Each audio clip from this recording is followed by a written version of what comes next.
Halo semuanya, kembali lagi sama saya Prema dan partner saya.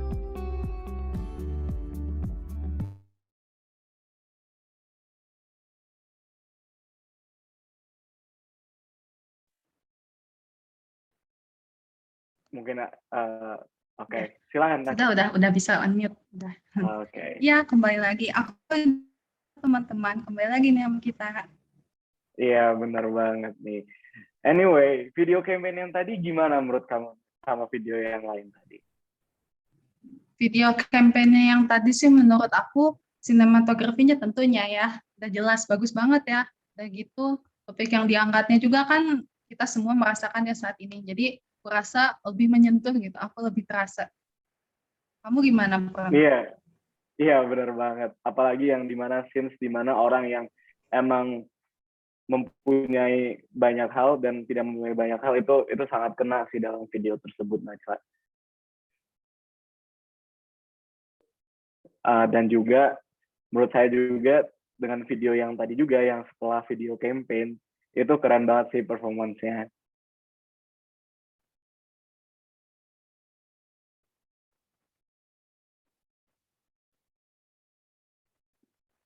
Oke, mungkin partner saya ada kendala sinyal ya. Mungkin saya akan langsung saja berbicara. Kalau begitu, webinar selanjutnya kita akan membahas cara untuk bertahan dan meluaskan brand UMKM dengan narasumber yang mendapatkan pencapaian Forbes 30 Under 30 Asian. Nah, tapi sebelum acara webinar dimulai, kita akan menyanyikan lagu dulu, yaitu lagu Indonesia Raya dan Himne Unpad.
mimpiku, dunia masa depan yang kuinginkan. Kenyataan, mimpi aja terus, kapan wujudinnya? Hah? Hah? Di mana ini? Hai Nesya, selamat datang di Universitas Katolik Parahyangan. Universitas Katolik Parahyangan memiliki 7 fakultas dengan 17 program studi sarjana dan diploma, serta beragam unit kegiatan mahasiswa lainnya. Memiliki lulusan terbaik dunia masa kini dan masa depan. Di sini, sekarang.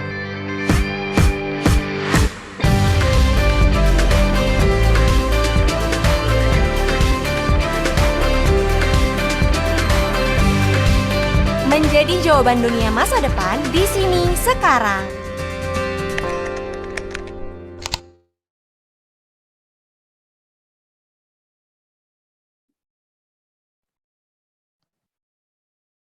Tanpa lama lagi, kita langsung aja masuk ke sesi webinarnya. Tetapi, agar jalan webinar yang kedua ini menjadi terkendali, kita mau bacain dulu nih peraturan-peraturan dan juga akan dikirim melalui kolom chat.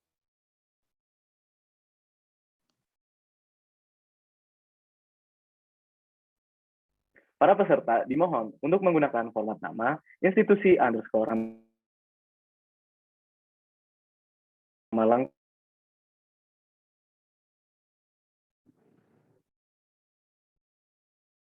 lengkap. Contohnya, anak peserta webinar di luar kontrak panitia. Peserta diwajibkan berada di ruangan yang kondusif serta menonaktifkan notifikasi peserta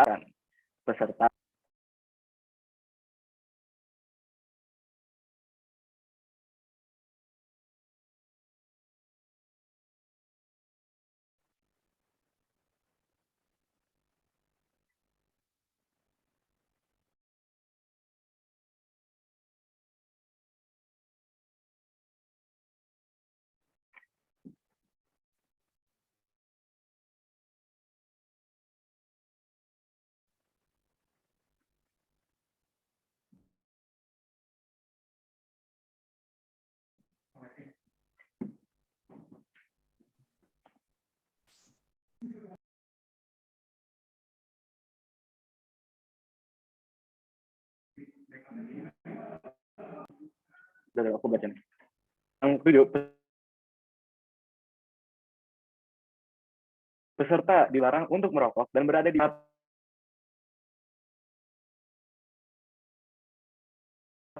untuk menjaga ketertiban selama acara berlangsung. Bila peserta memiliki pertanyaan, bisa langsung bertanya di kolom untuk memperkenalkan diri terlebih dahulu. Peserta dilarang melontarkan kata ataupun kalimat berbau sara atau bersifat negatif. Peserta diwajibkan mengisi link absensi pada link evaluation form yang akan dibagikan oleh panitia di kolom chat pada akhir acara. Sebagai syarat mendapatkan sertifikat. Sekian rules untuk acara ini, teman-teman semua, dan jalannya webinar akan dipandu oleh moderator. Pak Daryo, selaku moderator, waktu dan tempat dipersilahkan. Oke, baik. Terima kasih kepada kedua MC kita, Prema sama Najla, yang sangat keren. Oke, ini suara saya udah terdengar dengan jelas? Sudah. Oke, baik. Terima kasih, Najla. Oke, baik teman-teman, tanpa berlama-lama lagi, kita langsung saja mulaikan untuk sesi webinar UMKM Hacks 101, Survive and Expand Throughout the Uncertain Situation. Jadi kita langsung lanjutkan aja untuk sesi webinar pada hari ini, tentu saja bersama speaker kita, Pak David Christian. Namun sebelum kita masuk kepada pemaparan materi, saya ingin memberikan introduction sedikit. Jadi tadi teman-teman sudah bisa melihat ya bagaimana perspektif ekonomi yang ada, gambaran ekonomi yang ada, bagaimana pendapat-pendapat dari para pelaku-pelaku UMKM yang sudah langsung terjun ke dalam lapangan. Jadi teman-teman udah bisa melihat bagaimana dari UMKM ini sendiri mereka bisa berpotensi untuk mengembangkan sektor perekonomian, bisa menyediakan lapangan kerja bagi tenaga-tenaga kerja di Indonesia ini. Jadi kita bisa melihat bagaimana urgensi UMKM ini sendiri dalam pemenuhan SDG ke-8, karena seperti yang kita ketahui manifesto ini berada di dalam payung SDG teman-teman. Jadi ada salah satu SDG yang bernama Decent Work and Economic Growth. Jadi itu merupakan salah satu agenda, salah satu tujuan yang harus diusung dari United Nations untuk diwujudkan demi dunia yang lebih baik. Nah, tapi di sisi lain, meskipun UMKM punya potensi untuk mengembangkan sektor ekonomi, yes, they have a lot of opportunity, tapi mereka juga punya banyak tantangan yang harus dihadapi. That's why semua strategi, semua planning yang kita rancang harus bisa dirancang dengan semaksimal mungkin, dengan sebijak mungkin.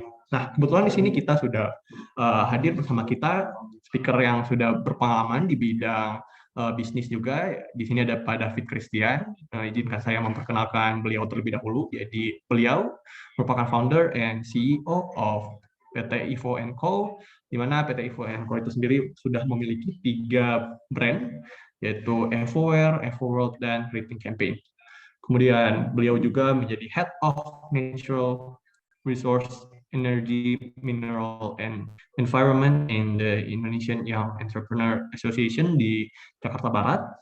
Kemudian beliau juga menjadi co-founder dan chairman dari Terabipro, di mana itu merupakan perusahaan sosial yang difokuskan pada sistem manajemen lingkungan. Kemudian pada tahun silam 2020 beliau terdaftar sebagai Forbes 30 Under 30 Asian. Jadi berada di lingkup Asia Tenggara. Baik, tanpa berlama-lama lagi langsung saja kita sambut speaker kita. Hari ini ada Pak David Christian. Halo Pak David. Halo Rio. Oke, bagaimana Pak? Ya, bagaimana? Bagaimana Pak kira-kira sudah ya bagaimana kabarnya untuk memberikan presentasi pada hari ini? Baik.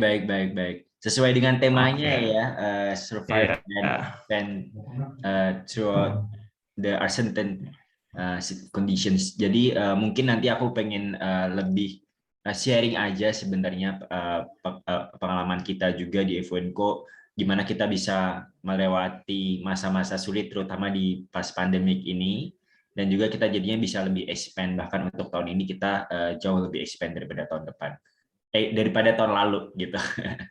Ya, jadi sharing-sharing aja mungkin, dan kayak kita bisa lebih banyak nanti tanya jawab dan diskusinya ya. Ya benar, event pandemi tetap harus semangat ya Pak. By the way Pak, sebelum kita melanjutkan sesi diskusi pada hari ini, kira-kira dari Pak David sendiri lebih nyaman untuk di-address sebagai siapa, lebih nyaman untuk dipanggil sebagai siapa? David aja nggak apa-apa. Oh, oke, siap. Oke Pak, untuk sesi selanjutnya nanti saya serahkan kepada Bapak untuk memberikan presentasi dalam bentuk PPT selama 30 menit. Jadi di sini udah menunjukkan pukul 14.10 waktu Indonesia Barat. Jadi Bapak bisa memberikan sampai waktu 14.50 30 menit. Kemudian kita akan ada sesi talk show sebentar, lalu dilanjutkan dengan sesi interaksi dengan audiens kita di sini yang sudah hadir di webinar UMKM Hacks. Jadi kita bisa berinteraksi langsung dengan answer session dengan mereka. Oke, baik Pak, tanpa berlama-lama lagi langsung saja kita mulai untuk sesi pemaparan materi dari Pak David. Kepada Pak David, waktu dan tempat kami. Oke, thank you Rio. Screenku udah kelihatan belum ya? Sudah terlihat. Sudah terlihat ya, oke sip. Ya, jadi terima kasih sebelumnya buat Unpar udah mengadakan acara ini dan udah mengundang aku juga sebagai narasumber di sini, di mana mungkin tadi aku udah sempat jelasin sedikit, pengen lebih sharing aja mengenai tema yang dibawakan pada hari ini. Dan jadi ini real life case study yang aku terapkan juga di perusahaanku sendiri, terutama di Evo & Co.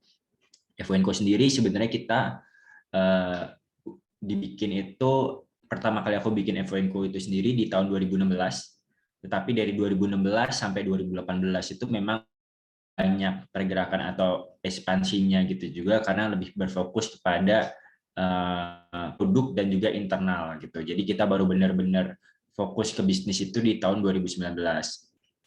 Cuman dari Evo & Co sendiri, kita pertama kali memulai Evo & Co, memang kita mulainya itu bukan dengan produk apa yang kita mau bikin, karena biasanya kan kalau misalnya kita memulai suatu bisnis itu setiap bisnis tuh pasti tahu produknya apa dan jasanya itu apa. Jadi produk dan jasa apa yang mereka mau jual itu semua bisnis tuh biasanya tahu mengenai itu kan. Tapi nggak banyak bisnis tuh yang tahu how-nya, kayak how is it different, bagaimana bisnis produk atau jasa mereka itu unik dan berbeda daripada bisnis-bisnis yang lain kan.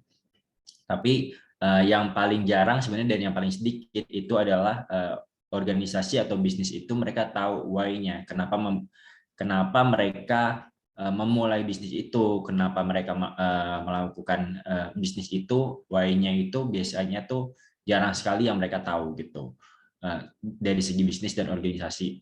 Dimana kalau menurutku why-nya itu bukan uang ya, tapi uang itu adalah sebagai hasil ya, result. Tapi why-nya itu yang sebenarnya menjadi suatu purpose dari bisnis kita itu sendiri yang lebih besar daripada uang itu sendiri, karena uang itu akan menjadi suatu hasil sebenarnya. Jadi ketika kita memulai bisnis itu menurutku yang paling penting adalah kita harus start with why. Jadi kita tahu dulu nih mengapa kita lakukan apa yang kita lakukan. Jadi nggak cuma di bisnis menurutku ya, itu bisa kita sebagai individu juga, why kita, value kita itu harus kuat sekali gitu kan.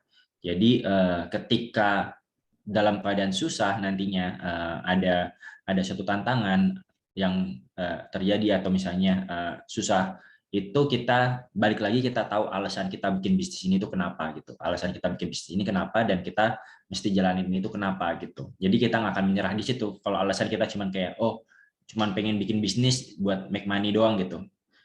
Dalam berbisnis itu ya susah, mungkin 1 tahun, 2 tahun, 3 tahun pertama itu nggak make money gitu kan, malah yang ada ngeluarin uang terus gitu. Kalau misalnya tujuannya cuma kayak uang doang, ya mungkin baru jalan 6 bulan udah nyerah kali, karena habis itu nggak kuat kan, nggak make money di situ gitu. Tapi kalau alasannya lebih kuat, pasti itu bisa bikin kita ya lebih berpikir lagi gitu. Jadi start with why itu penting banget. Kalau dari FO Info sendiri, kita sebenarnya mulai melihat itu dari bumi kita sendiri ya, di mana usia bumi kita itu udah 4,5 miliar tahun. Tapi dalam manusia itu baru ada di bumi mungkin baru 500.000 tahun yang lalu gitu kan, kalau dilihat dari Google gitu, 500.000 tahun yang lalu. Berarti kan kalau misalnya ditaruh nih 4,5 miliar tahun dalam waktu 24 jam, manusia baru ada di bumi baru sekitar 3 detik doang gitu. Tapi dalam 3 detik kita tahu kan sekarang terutama 100 tahun terakhir, banyak spesies tumbuhan, hewan gitu yang punah gara-gara kita sendiri, dan juga banyak polusi dari polusi udara sampai polusi sampah dan lain sebagainya gitu. Dimana itu akhirnya merusak tatanan bumi kita nih yang udah 4,5 miliar tahun ini berjalan dengan benar gitu. Jadi memang dengan ada perkembangan zaman dan lain sebagainya, itu hidup kita jauh lebih mudah, jauh lebih canggih juga, tapi kita bisa hidup tanpa teknologi sebenarnya, tapi kita nggak bisa hidup tanpa bumi kita. Jadi kita lihat dari situ, karena memang bumi kita udah cukup rusak banget, dan alasannya adalah yang kita lihat kondisi yang sekarang itu linear. Jadi kita banyak menerapkan sistem linear ekonomi, di mana kita mengambil sumber daya alam yang nggak renewable, jadi cara ngambilnya pun dengan tidak memperhatikan lingkungan gitu kan, jadi banyak merusak lingkungan. Jadi habis itu di manufacture, cara kita memproduksi pun itu banyak merusak lingkungan juga, tidak memperhatikan lingkungan, dan kita memproduksi produk-produk yang sebenarnya nggak berkualitas, rendah, yang cuman sebentar pakai rusak gitu kan. Tapi selain itu juga kita dari segi konsumen sebagai individu, cara kita mengkonsumsi barang-barangnya itu pun secara tidak bertanggung jawab gitu. Jadi mungkin barangnya masih bisa dipakai atau masih bagus, tapi kita udah buang gitu kan, kita buangnya sembarangan, dan overconsumption, kalau makan kebanyakan gak dihabisin, itu kan juga sebagai waste juga gitu kan. Jadi cara kita mengkonsumsinya pun itu juga harus kita perhatikan juga gitu. Dan yang terakhir, ketika udah beres dikonsumsi ya cuma dibuang aja gitu. Jadinya ketika dibuang itu ya itu jadi waste, dimana kalau dalam kasus ini kita lebih memperhatikan plastik itu nggak bisa terurai, itu terurai mungkin ribuan tahun, bisa sampai ratusan tahun, ribuan tahun kemudian kan. dan itu pun terurai jadi kecil-kecil jadi mikroplastik yang ternyata juga itu udah ditemukan di hampir semua tubuh manusia gitu. Udah ditemukan di air minum kita, di garam kita, 90% garam kita itu udah terkontaminasi dengan mikroplastik, di mana mikroplastik itu sendiri bisa menyebabkan kanker dan penyakit-penyakit lainnya gitu kan. Ya, padahal pas kita lihat di dalam living system kita itu, di bumi yang udah 4,5 miliar tahun itu sebenarnya nggak ada sesuatu yang namanya waste itu gitu kan. Karena semuanya balik lagi ke, kan ada tuh apa yang rantai makanan kan, kayak hewan makan tumbuhan itu dimakan oleh predator dan lain sebagainya sampai predator yang akhir. Tapi predatornya itu kan akhirnya juga mati, habis itu si bangkainya itu jadi nutrisi buat tumbuhannya itu lagi buat tumbuh gitu kan. Jadi semuanya muter gitu. Jadi kita satu-satunya makhluk hidup di dunia, manusia itu yang bikin yang namanya waste gitu. Nah dari jadi melihat kan sebenarnya solusinya itu kita bisa lihat kayak di alam kita itu ada semuanya udah berjalan pas 4,5 miliar tahun. Jadi ya cara paling benar menurut kita adalah kita kita meniru alam kita aja sebenarnya, di mana semuanya itu jadinya harusnya circular. Jadi dari kita mengambil sumber daya alam yang bisa terbarukan gitu kan, dan cara kita mengambilnya pun kita harus memikirkannya juga supaya nggak merusak lingkungan. Termasuk kalau misalnya kita memberdayakan petani atau lain sebagainya, itu kita juga harus memperhatikan mereka juga, karena tanpa mereka kita nggak bisa ngambil sumber daya alam itu secara sustainable atau berkelanjutan gitu. Terus kita bisa membuat produk-produk yang berguna, yang bisa dipakai kualitasnya bagus, atau yang benar-benar orang memang perlu pakai gitu, bukan produk-produk yang orang tidak perlu pakai. Terus habis itu kita juga harus secara individu, baik lagi kita harus mengubah cara konsumsi kita menjadi lebih bertanggung jawab juga, jadi nggak sembarangan pakai dan buang gitu. Dan juga ketika di akhir, ketika memang udah nggak dipakai lagi, produk itu bisa either dikompos untuk nanti bisa jadi nutrisi lagi buat alam, atau nggak bisa di-recycle atau di-upcycle untuk bisa menjadi bahan baku lagi untuk membuat produk lagi gitu. Nah itu yang kita lihat harus kita lakukan, dan dari kita akhirnya konsep ini yang kita terapkan di Evo&Co gitu. Jadi Evo&Co sendiri kita punya visi besar kita adalah kita ingin menciptakan dunia tanpa polusi plastik dengan kita menyediakan dan kita berinovasi juga untuk alternatif plastik sekali pakai. Itu, dan juga selain itu kita ingin kita membuat kolaboratif plastic awareness movement yang kita namakan Rethink Campaign, yang kita pengen itu bisa nanti akhirnya bisa mengedukasi orang-orang juga, dan kita bisa memberikan solusi di saat yang bersamaan. Jadi meningkatkan awareness dan memberikan solusi itu yang kita ingin selalu lakukan di Evo&Co gitu. Nah makanya dari waktu itu tahun 2016 pertama kali kita bikin brand pertama kita itu namanya Evoware, di mana idenya waktu itu adalah pengen sebenarnya bikin satu produk yang unik yang belum pernah ada sebelumnya di Indonesia, terutama supaya kayak bisa meningkatkan kesadaran orang, dan juga jadinya kayak orang tuh kayak tertarik aja, oh ini produknya apa gitu kan. Nah dari situ kita baru bisa cerita kita bikin produk ini adalah supaya untuk kita ingin menyelesaikan permasalahan isu lingkungan, terutama di isu plastik kayak gitu. Nah makanya produk yang pertama kita bikin itu namanya Yellow Jello. Yellow Jello itu jadi gelas yang bisa dimakan yang terbuat dari rumput laut. Jadi gelasnya sih teksturnya kayak gelas jelly gitu, tapi memang konsepnya edible cups karena memang kita pengen jadi daya tarik aja, dan gelasnya juga punya rasa macam-macam juga kayak gitu. Dan itu kita di sini juga kita berpartner dengan panti asuhan juga, yayasan gitu, supaya kayak kita bisa akhirnya memberikan pekerjaan juga buat mereka supaya mereka bisa dapat penghasilan tambahan juga gitu. Nah, jadi ini produk pertama kita tahun 2016 kita launching produk ini, banyak digunakannya lebih ke untuk acara-acara gitu, acara ulang tahun, wedding party dan lain sebagainya.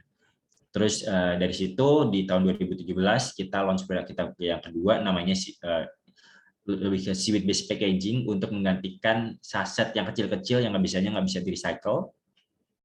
Nah ini diciptakannya oleh teman saya namanya dia namanya Bu Nori.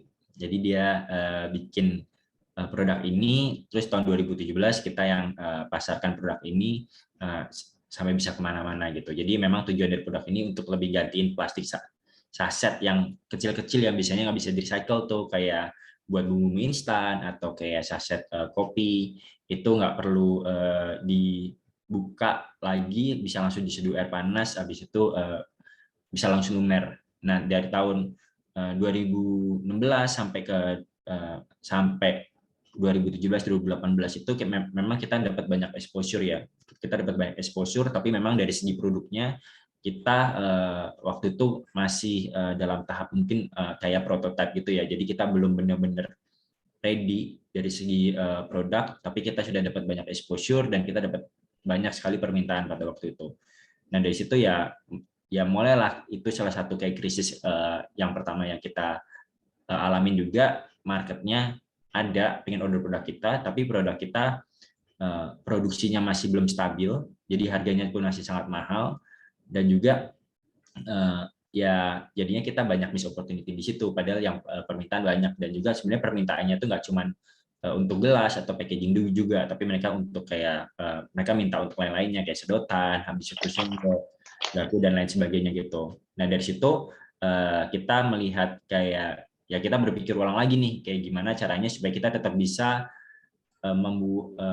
tetap kita bisa mencapai visi kita, dunia tanpa polusi plastik, tetap core-nya nggak berubah, tapi kita secara bisnis pun harus sustainable juga, karena ketika kita ingin membuat sesuatu yang sustainable kan, terutama social entrepreneur itu kita harus memikirkan planet, people, profit ya. Jadi planetnya terjaga, people-nya terjaga, tapi secara bisnis kalau nggak profit berarti bisnisnya nggak bisa sustain juga, berarti kita tidak bisa memberikan impact yang lebih besar juga.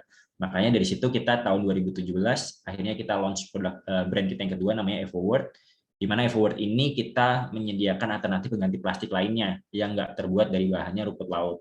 Kalau dari 2016 sampai 2018 itu kita cuma fokus yang bahan baku rumput laut, kita berpikir ulang lagi, kita mesti expand, jadinya kita launch brand kita yang kedua yang untuk bahan balainya yang nggak terbuat dari rumput laut, tapi yang udah bisa di scale up gitu, yang udah produksinya bisa dalam skala besar dan kita bisa mempenuhi marketnya, karena baik lagi tadi kita udah punya market di situ. Kita lihat itu stand kita di situ. Jadi kita launch barang-barang yang simple, ada yang dari kertas, bambu, kayu, ada pengganti styrofoam box dari ampas tebu, dari pelepah, ada pengganti kantong belanja dari singkong, dan juga kita ada yang baru itu kita ada sedotannya yang bisa dimakan juga, itu terbuat dari beras gitu. Jadi gelas dan sedotannya kita bisa makan di situ. Nah, dari sini tahun 2019 kita akhirnya launching brand kita yang ini, dan dari situ kita akhirnya secara bisnis kita meningkat cukup tajam sekali waktu itu. Jadi di compare 2018 sama 2019 itu kita naiknya bisa sampai puluhan kali lipat gitu untuk itu. Jadi kita memang harus terus berpikir dan kita harus tetap bisa beradaptasi ya dengan situasi yang ada, dan yang pasti kita harus terus ya coba, kalau misalnya memang ada beberapa produk yang kita akhirnya kita launching juga tapi gagal juga, itu ada juga, tapi ya memang itu kan proses ya. Yang penting kan kita di dalamnya kita terus mencoba dan harus agile gitu. Nah, selain itu kita juga berpikir pada waktu tahun 2019 itu, terutama di Indonesia kan memang dari segi kesadarannya mengenai lingkungan itu masih belum banyak ya. Jadi banyak orang masih yang belum aware. Jadi cara kita adalah ya kita harus membuat orang-orang itu aware, karena semakin banyak orang yang aware, yang sadar, marketnya berarti semakin terbuka lebar gitu. Nah, dari situ kita harus gimana cara kita meningkatkan awareness orang-orang ini, yaitu dengan sebenarnya kampanye, tapi kampanyenya pun yang nggak ngebosenin gitu, yang nggak cuma ngomongin mengenai isu lingkungan atau saintifik apa semacam, itu kan ngebosenin. Jadi kita bikin brand kita yang ketiga namanya Rethink Campaign, di mana Rethink Campaign ini lebih ke collaborative movement. Jadi nggak cuma kita doang, kita selalu berkolaborasi, apakah itu dengan individuals, komunitas, pemerintah, atau brand, atau perusahaan-perusahaan kayak gitu. Nah, jadi tahun 2019 itu kita dari situ kita banyak kolaborasi dan kita bikin banyak event, mulai dari kita nanam 10 pohon dengan Boga Group, waktu itu kita bikin beach clean up, bersih-bersih pantai waktu itu sampai ke Python. terus kita bikin kayak kita bikin drama musikal juga waktu itu di Ciputra Adventure, dan kita bikin drama musikal ada sampai ke Malaysia juga, dan juga kampanye kita udah sampai ke Malaysia juga. Jadi kita tahun 2019 kita juga bikin plogging run, jadi jogging sambil mengutin sampah gitu. Itu kita bikin salah satu yang paling besar di Malaysia dengan 2.000 orang waktu itu yang hadir di sana, termasuk beberapa menteri pun hadir gitu. Nah, jadi dari situ kita melihat nih semakin banyak orang yang sadar, habis itu semakin banyak orang yang tahu mengenai brand kita juga, otomatis secara bisnis itu juga pengaruh juga ternyata ke bisnis kita, semakin banyak yang pakai kayak gitu, dan semakin banyak yang merekomendasikan bisnis kita. Tapi habis itu kan 2019, 2020 pandemik hit kan. 2020 kayak pandemi, ada pandemik itu omset kita waktu itu turun 90% lebih, karena banyak hotel, restoran, kafe itu yang terutama pas awal-awal pandemik itu kan nggak boleh buka, tutup. Nah, dari situ memang kita juga terus berpikir ulang juga nih, kayak gimana cara kita bisa tetap melakukan kampanye dan berjualan juga, tapi dengan cara yang lain. Berarti kan kita harus kayak expand ke yang lain juga gitu kan. Dari segi market kita expand ke luar negeri itu banyak, kita akhirnya banyak buka distributor dan jualan ke luar negeri juga. Dari segi kampanyenya sendiri pun kita akhirnya berkolaborasi dengan pihak lain, kayak salah satu contohnya dengan waste management itu. Jadi kampanye yang kita bikin itu lebih ke kampanye program yang jangka panjang. Salah satu contohnya adalah kita kerjasama dengan Parompong, kita bikin kampanye namanya Ripping Buds, di mana ketika proses koleksi, kan jadi kita mengumpulkan sampah puntung rokok, di mana proses koleksi puntung rokoknya ini sendiri itu biasanya kalau di Parompong itu mereka pakai plastik biasa ya. Itu bisa dikumpulin pakai apa, pakai plastik biasa, terus habis itu dikirim ke tempatnya mereka, terus ditaruh ke mesinnya mereka gitu. Nah, ketika proses pengumpulannya itu kan jadinya ada potensi-potensi kalau virus kan, si virus coronanya itu untuk ini, karena mesti kayak diambilin lagi satu persatu terus dimasukin ke mesinnya mereka. Jadi kayak kita bikin Ripping Buds ini, kita kolaborasi dengan coffee shop, cafe, restoran, hotel gitu di Jakarta dan Bandung. Dari pihak kita sediakan kantong organik kita tuh yang dari singkong atau dari rumput laut juga waktu itu yang pas pertama kali. Jadi orang bisa ngumpulin ke kantong organik kita itu sampah puntung rokoknya mereka, karena kantong kita organik itu jadi bisa langsung diproses di mesinnya Parompong. Jadi nggak perlu di ini lagi sama mereka. Jadi udah di seal, habis itu nggak perlu dibuka lagi. Jadi touchless, nggak akan ada penyebaran virus di situ, sama mereka langsung bisa dimasukin ke mesinnya mereka untuk nanti di recycle untuk dijadikan high value products kayak asbaknya itu sendiri, atau lantai, atau jadikan meja, kursi, itu juga kayak bisa juga dari sampah puntung rokok itu sendiri gitu. Terus kita juga berpikir gimana caranya nih supaya kita bisa, yang kita lihat adalah kita mau ekspansi market kan. Nah, untuk kayak plastik sendiri itu atau isu lingkungan itu sendiri sebenarnya yang paling banyak menghasilkan kan kalangan marginal ya, kalangan marginal, lebih kayak ke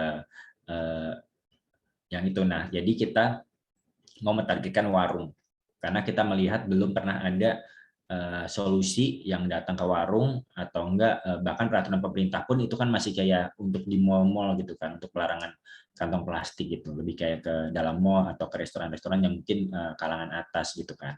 Nah, kita mau lebih memperluas market kita sendiri, akhirnya kita bikin kampanye namanya Warung Lestari.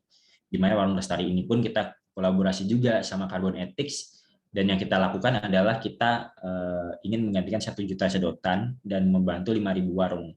Caranya adalah dengan akhirnya kita mengedukasi, kita datengin warung itu satu persatu, dan juga kita edukasi mereka mengenai isu lingkungan, mengenai yang paling penting sebenarnya adalah mereka, kan kita mulai dengan sedotan, karena sedotan itu adalah hal paling simpel yang bisa digantikan gitu. Nah, idenya adalah kita minta mereka untuk nggak kasih sedotan kalau customernya nggak minta. Tapi kalau customernya minta, dikasih sedotan beras kita ke customernya gitu. Tapi dari segi harga kan produk kita lebih mahal daripada harga plastik. Itu kan jadi suatu concern juga. Jadi yang kita lakukan adalah kita subsidi sedotannya supaya harganya jadi semurah plastik.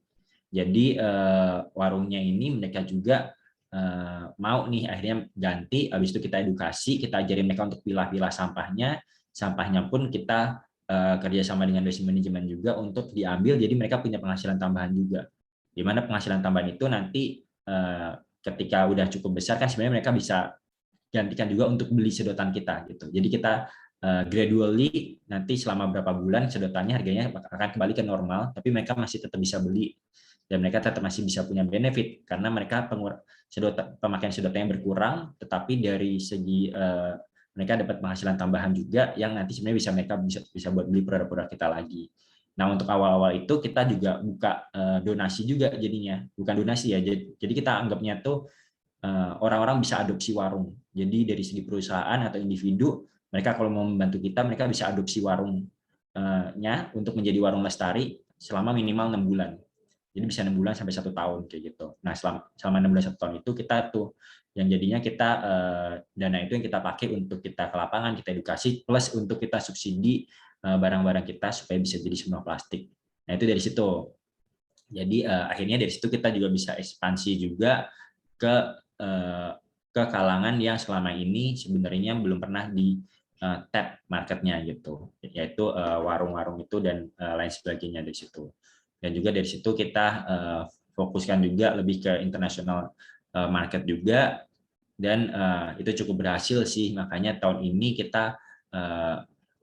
sebenarnya kita udah kayak sekitar 5 kali lipat, 6 kali lipat lebih daripada tahun lalu gitu, dimana kalau bisnis yang lain mungkin masih lebih agak susah ya kayak gitu kan. Nah, dari situ basically kita nggak bisa menyelesaikan permasalahan dengan menggunakan pemikiran yang sama ketika kita menciptakan masalah ini.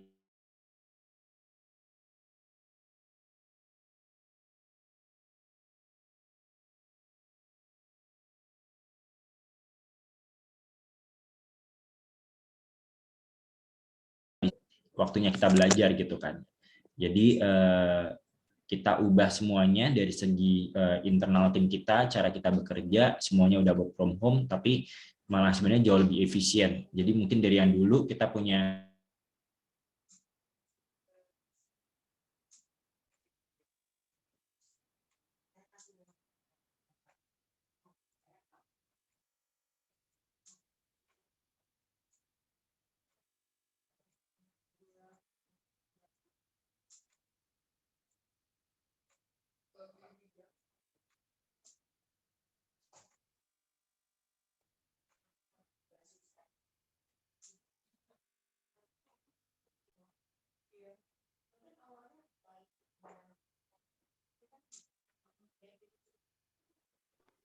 teman-teman semuanya, mohon maaf. Sepertinya Pak David lagi mengalami kendala koneksi, mohon ditunggu sebentar karena sepertinya Pak David, Pak David, apakah sudah kembali? Sepertinya Pak David tadi terputus ya.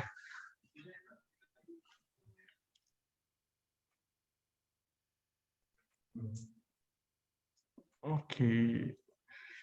Mohon maaf teman-teman, kita tunggu sebentar lagi karena sepertinya Pak David lagi mengalami kendala koneksi. Jadi mohon ditunggu sebentar lagi hingga Pak David kembali. Terima kasih.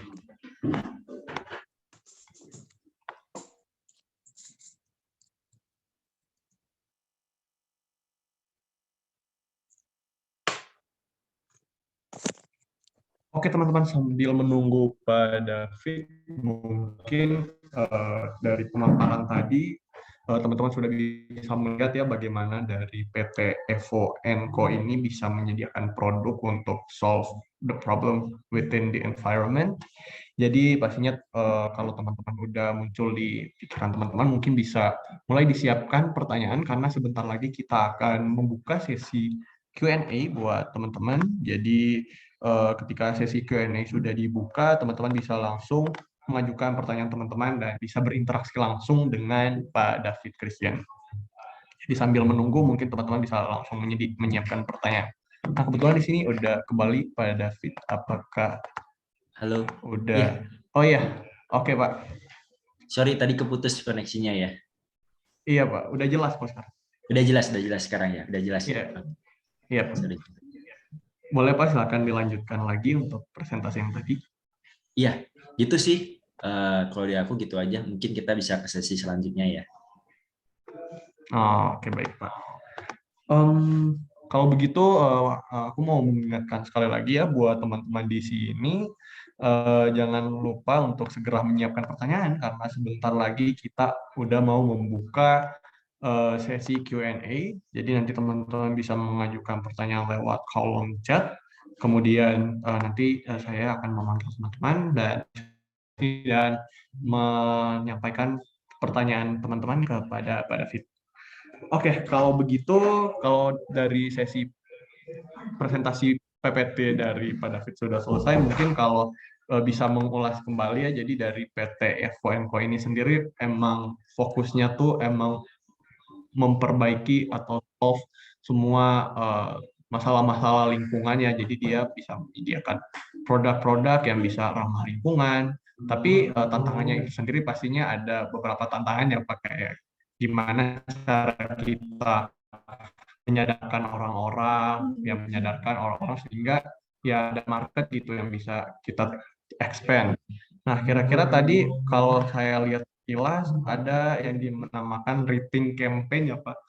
Kira-kira dari rating campaign itu sendiri ada yang strategi khusus nggak? Strategi publikasi atau marketing khusus yang diterapkan oleh Pak David dan PT Evo & Co ini untuk bisa menyukseskan kampanye dari rating campaign agar bisa membuat orang-orang menjadi semakin aware dengan lingkungan. Karena tentu saja produk yang menarik, produk yang baik tentu saja harus didukung dengan marketing yang oke juga biar bisa selaras gitu sales dan produknya yang ditawarkan. Kira-kira bagaimana Pak kalau misalnya dari rating campaign itu sendiri bisa mempublikasikan, bisa memarketingkan, bisa membrandingkan produk-produk yang ada di PT Evo & Co ini.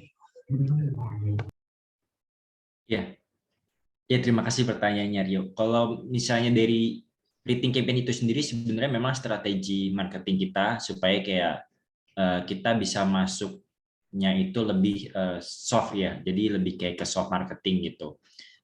Kalau yang dari Everywhere sendiri memang mungkin lebih kayak jualannya lebih kayak hard selling aja, kita pergi ke bisnis kan karena konsep bisnis kita memang B2B sebenarnya ya. Kan B2B ke bisnis kita langsung tawarin mereka jualan gitu. Tapi di saat yang bersamaan kita juga sadar nih kalau memang awareness itu diperlukan dan juga sebenarnya semakin banyak orang yang kenal produk kita, otomatis kita juga semakin lebih dipercaya juga gitu oleh si bisnis itu sendiri. Makanya cara kita untuk masuk lebih ke B2C-nya atau ke individualnya adalah kita dengan melakukan si rating campaign itu sendiri.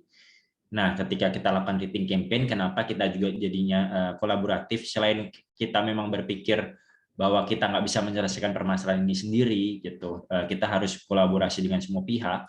Tetapi di saat yang bersamaan juga pihak-pihak yang kita kolaborasikan itu mereka sudah punya market mereka sendiri. Mereka punya market mereka sendiri, mereka punya channel mereka sendiri juga. Kita juga punya market kita sendiri, kita punya channel kita sendiri juga. Jadi ketika kita berkolaborasi itu udah otomatis kita saling menguntungkan karena kita bisa grab marketnya mereka, mereka bisa grab market kita gitu kan.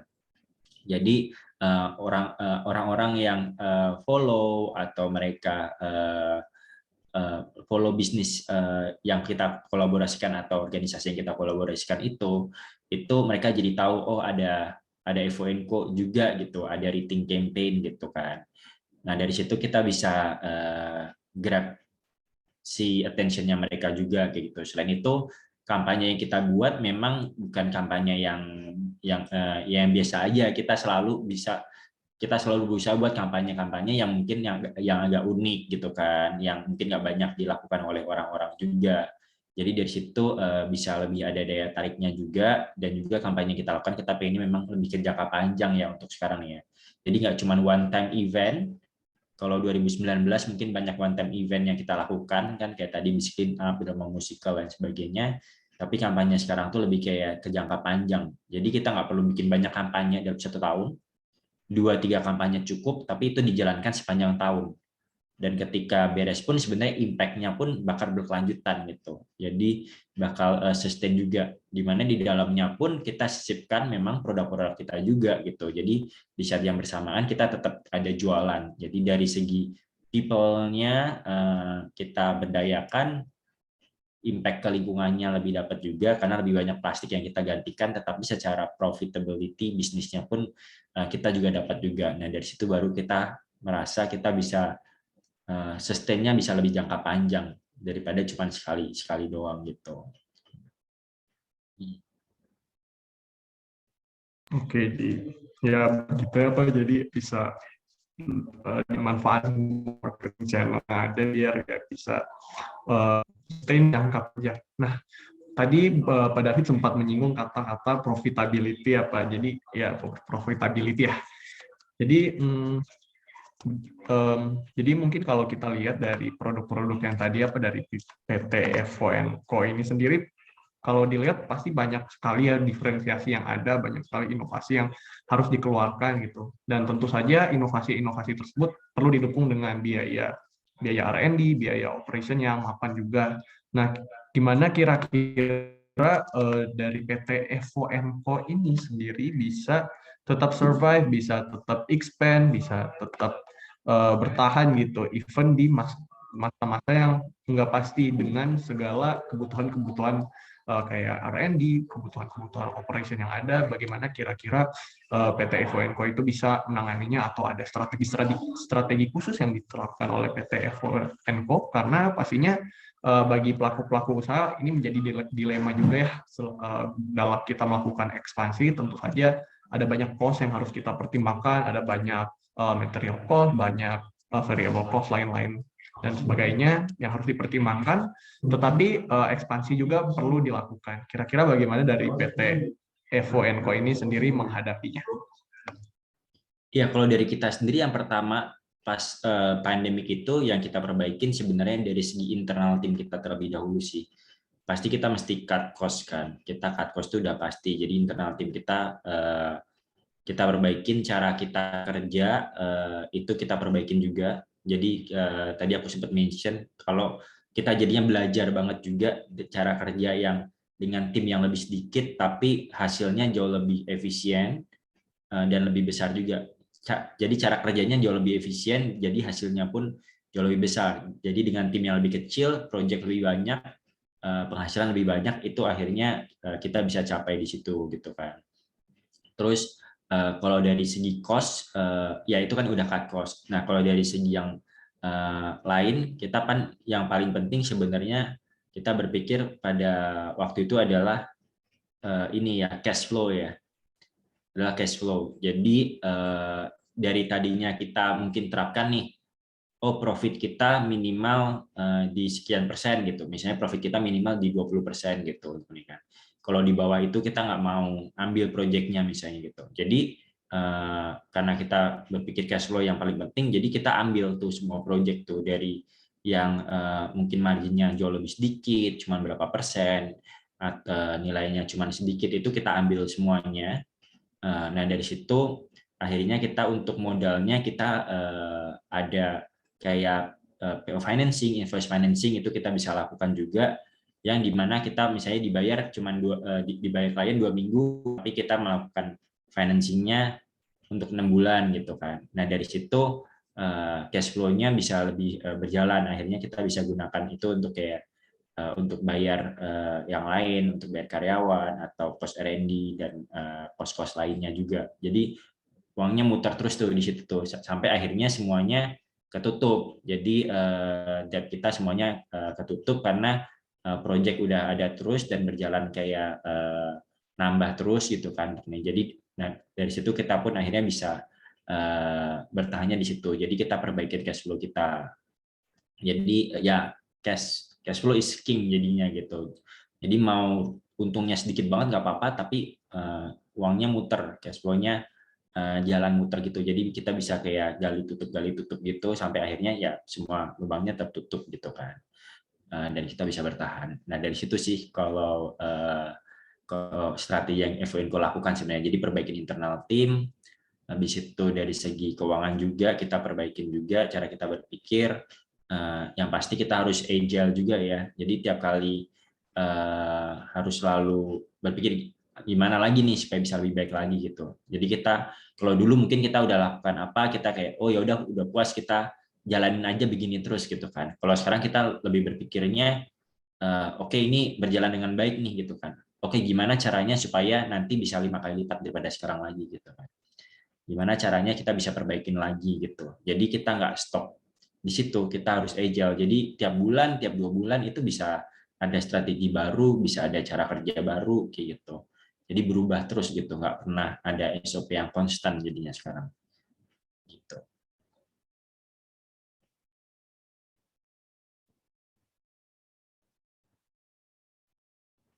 Oke, jadi intinya perbaiki apa yang kayak ketika flow juga. Jadi ya begitu teman-teman, buat teman yang pejuang cuan, pejuang bisnis, pejuang KM, ya teman-teman juga bisa mulai mempelajari karena kita juga kebetulan di sini kita kebanyakan anak manajemen juga, akuntansi dan mempelajari cash flow, dan itu ya bisa dibilang setara dengan kuliah 4 SKS gitu teman-teman. Jadi mungkin bisa mulai dipelajari untuk cash flow dan membuat financial decision juga gitu agar bisa tetap survive, bisa tetap expand juga even di masa-masa pasti pandemi. Nah, Pak, tadi kayak ya struggle mungkin tantangan hadapi dari PTFO selama pandemi. Terus faktor apa yang dari eksternal ataupun internal tim yang bisa sehingga struggle yang hadapi itu bisa mulai selesai.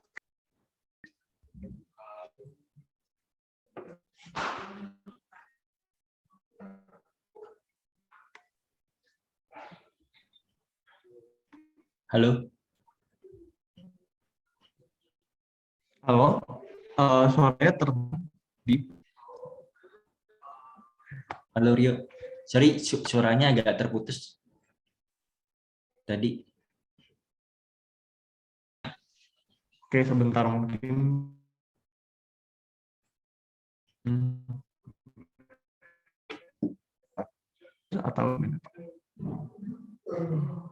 Atau mungkin saya coba ganti device dulu kali ya. Kayaknya ini dari device-nya juga bisa mungkin ya. Bentar ya. Oke. Mungkin daripada sedikit bisa kita push, tapi selagi kita menunggu sampai jangan koneksi pada fit kembali teman-teman, sebentar lagi kita akan masuk ke SPNI, disiapkan pertanyaan. Jadi untuk teks sendiri teman-teman dapat mengajukannya lewat form. Kemudian nanti saya akan memanggil teman-teman yang bertanya untuk bisa unmute dan menanyakan teman-teman pada Christian. Jadi dari segi produk di FONCO dan juga strategi mereka bisa buat target menjadi lebih aware segala lingkungan, dan kebetulan di manage kali ini kita membawa topik SDG. Kalau teman lihat ada end of 3 end of 30, jadi akan yang disusun United Nations yang ada di dunia sekarang, kayak banyak masalah-masalah lingkungan, apa yang ada laut yang jadi terancam, iklim yang berubah, semua flora dan fauna yang terancam punah. Itu banyak sekali masalah-masalah yang bisa terjadi, sehingga penting sekali SDG ini untuk bisa direalisasikan ya teman-teman. Dan kebetulan dari produk PT FONCO juga sendiri konsepnya sustainable gitu ya, sustainable, sehingga bisa mendukung juga gitu. Ya enggak segi ekonomi tapi didukung dari segi lingkungan segala inovasi yang ada. Nah, kebetulan di sini Pak David udah kembali. Apakah suara saya udah terdengar dengan jelas nggak Pak? Udah jelas. Aku jadinya pindah ke HP jadi nggak ada backgroundnya ya.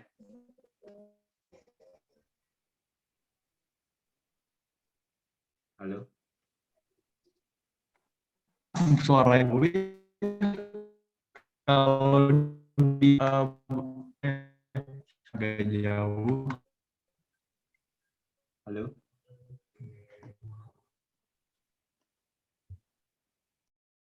Bentar ya Pak, mungkin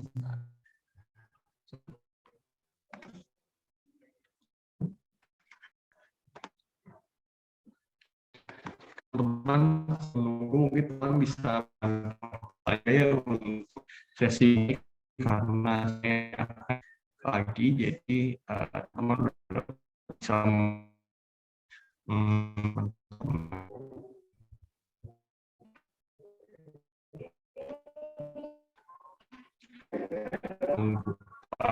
kembali ya kita ini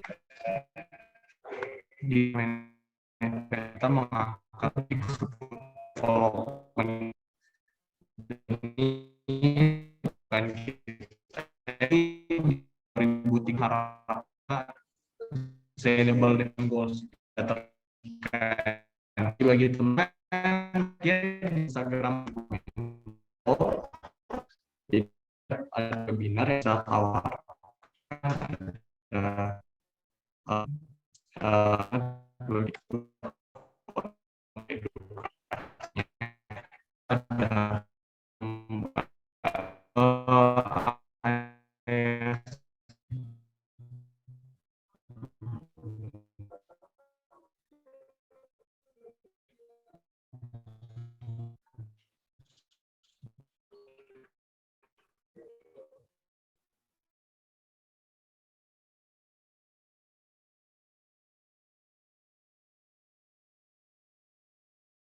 apa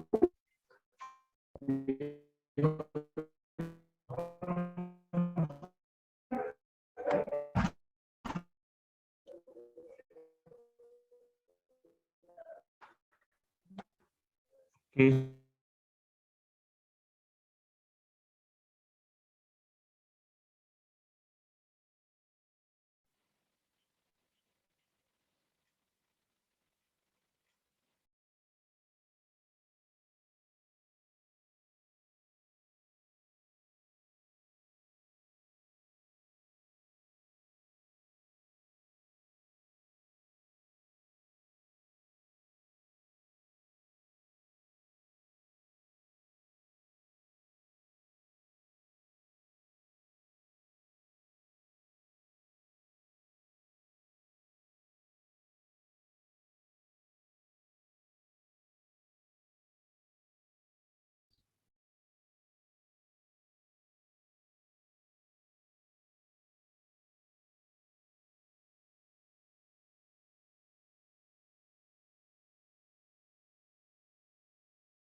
Mohon maaf teman-teman semua dan Pak David, untuk dari moderator sedang ada kendala, akan kembali sebentar lagi.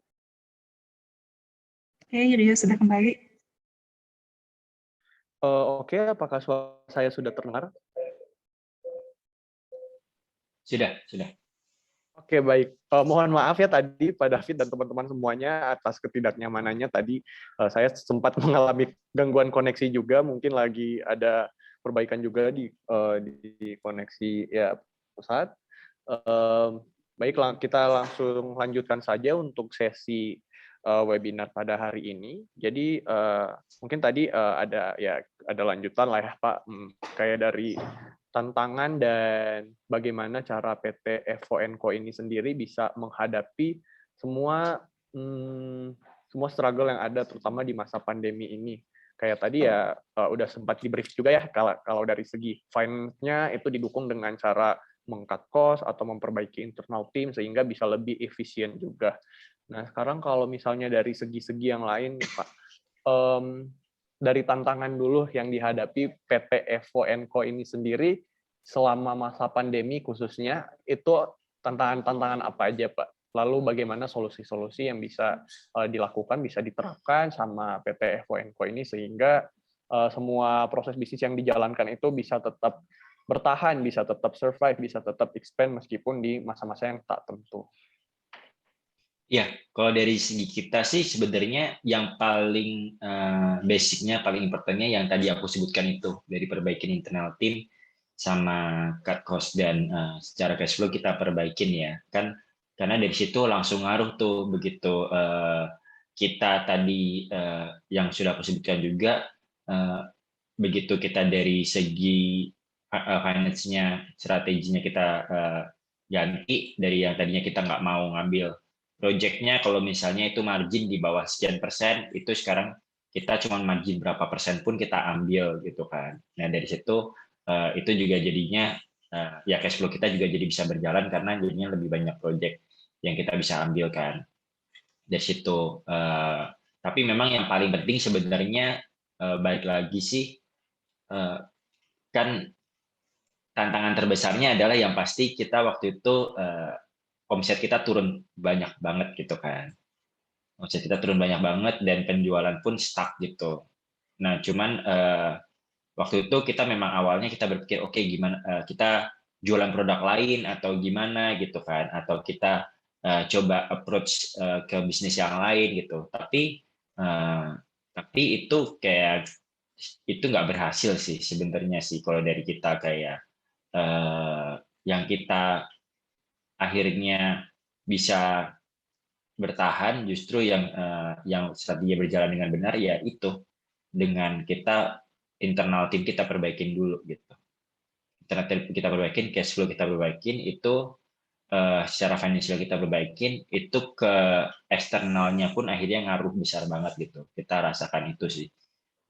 Ke eksternalnya ngaruh besar banget. Jadi dari kita jualannya, habis itu kita memang jadinya lebih banyak ekspansi untuk ekspor gitu kan, ekspansi untuk ekspor. Jadi kita fokuskannya ya timnya tim untuk international sales gitu kan, dan juga lokal salesnya pun udah beda karena cara kerjanya udah jauh lebih efisien dan juga kita nggak batasin gitu, mau margin berapapun kita akhirnya ambil.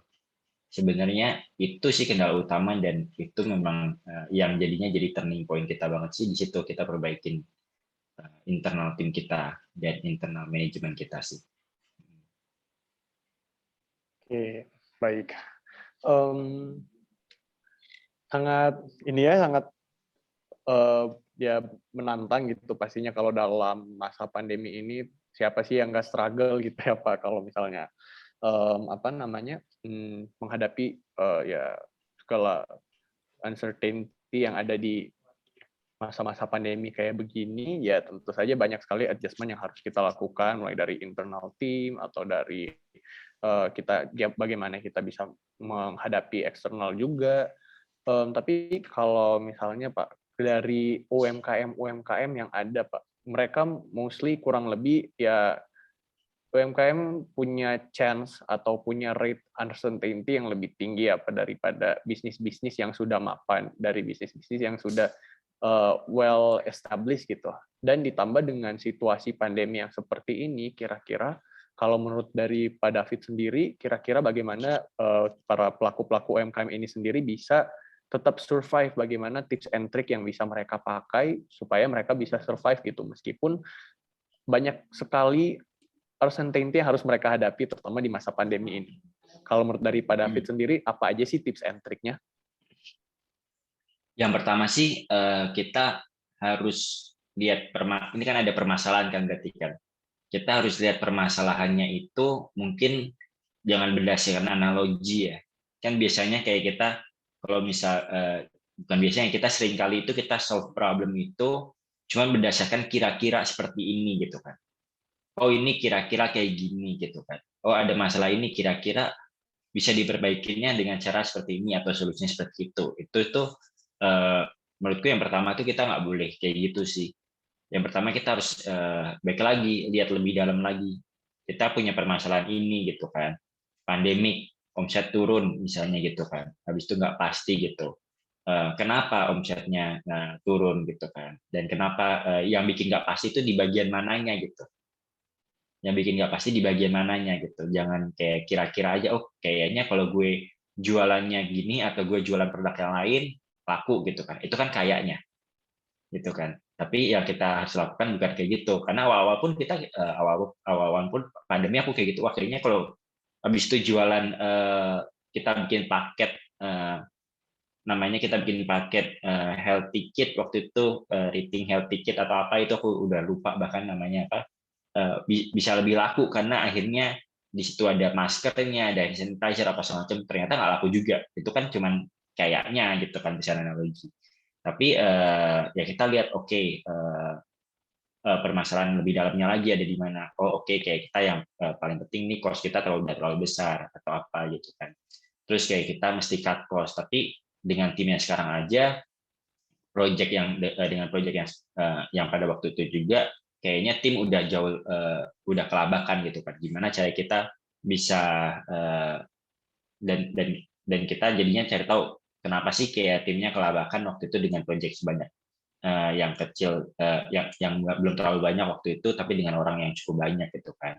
Kita pelajarin lagi gitu. Oh, soalnya ternyata dari sistem kita, cara pembagian kerjanya, habis itu sistemnya, terus cara komunikasi apa semacam yang perlu diperbaikin di bagian-bagian apa aja gitu kan. Nah, dari situ kita perbaikin. Gitu kan. Terus habis itu, oke, kayak kita jualan nih hotel, restoran, kafe banyak yang tutup atau apa, banyak yang nggak clear gitu kan. Ya nggak jelas kapan bukanya gitu kan pada waktu itu. Terus habis itu kayak ya kita baru lihat lagi, oke, kayak kita berdasarkan data nih selama pandemik itu yang paling banyak laku tuh apa produknya gitu kan. Waktu itu kita nge-push banget sedotan gitu kan. Kayak kita ada sedotan yang baru yang sedotan dari beras itu kita push banget karena kita stoknya banyak. Tapi ternyata nggak bisa gitu juga. Ternyata orang lebih banyak buat take away kan. Lebih banyak buat take away, buat kantong take away. Nah dari situ baru kita kayak, oh, oke, berarti yang harus kita push adalah ya kantong take away gitu, kantong singkong kita kayak itu yang lebih banyak kita harus push. Berarti kita pushnya kemana ya? Ke restoran-restoran yang memang take away, plus habis itu mereka memang udah lebih care terhadap lingkungan gitu kan. Nggak kayak sebelumnya kita semua restoran tuh kita tembak gitu kan.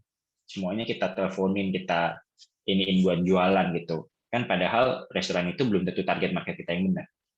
Kita balik lagi target market kita yang seperti gimana, ininya gimana gitu kan. Jadi kita pas kita approach pun nggak buang-buang waktu gitu. Jadi bisa lebih efisien. Kita udah targetkan.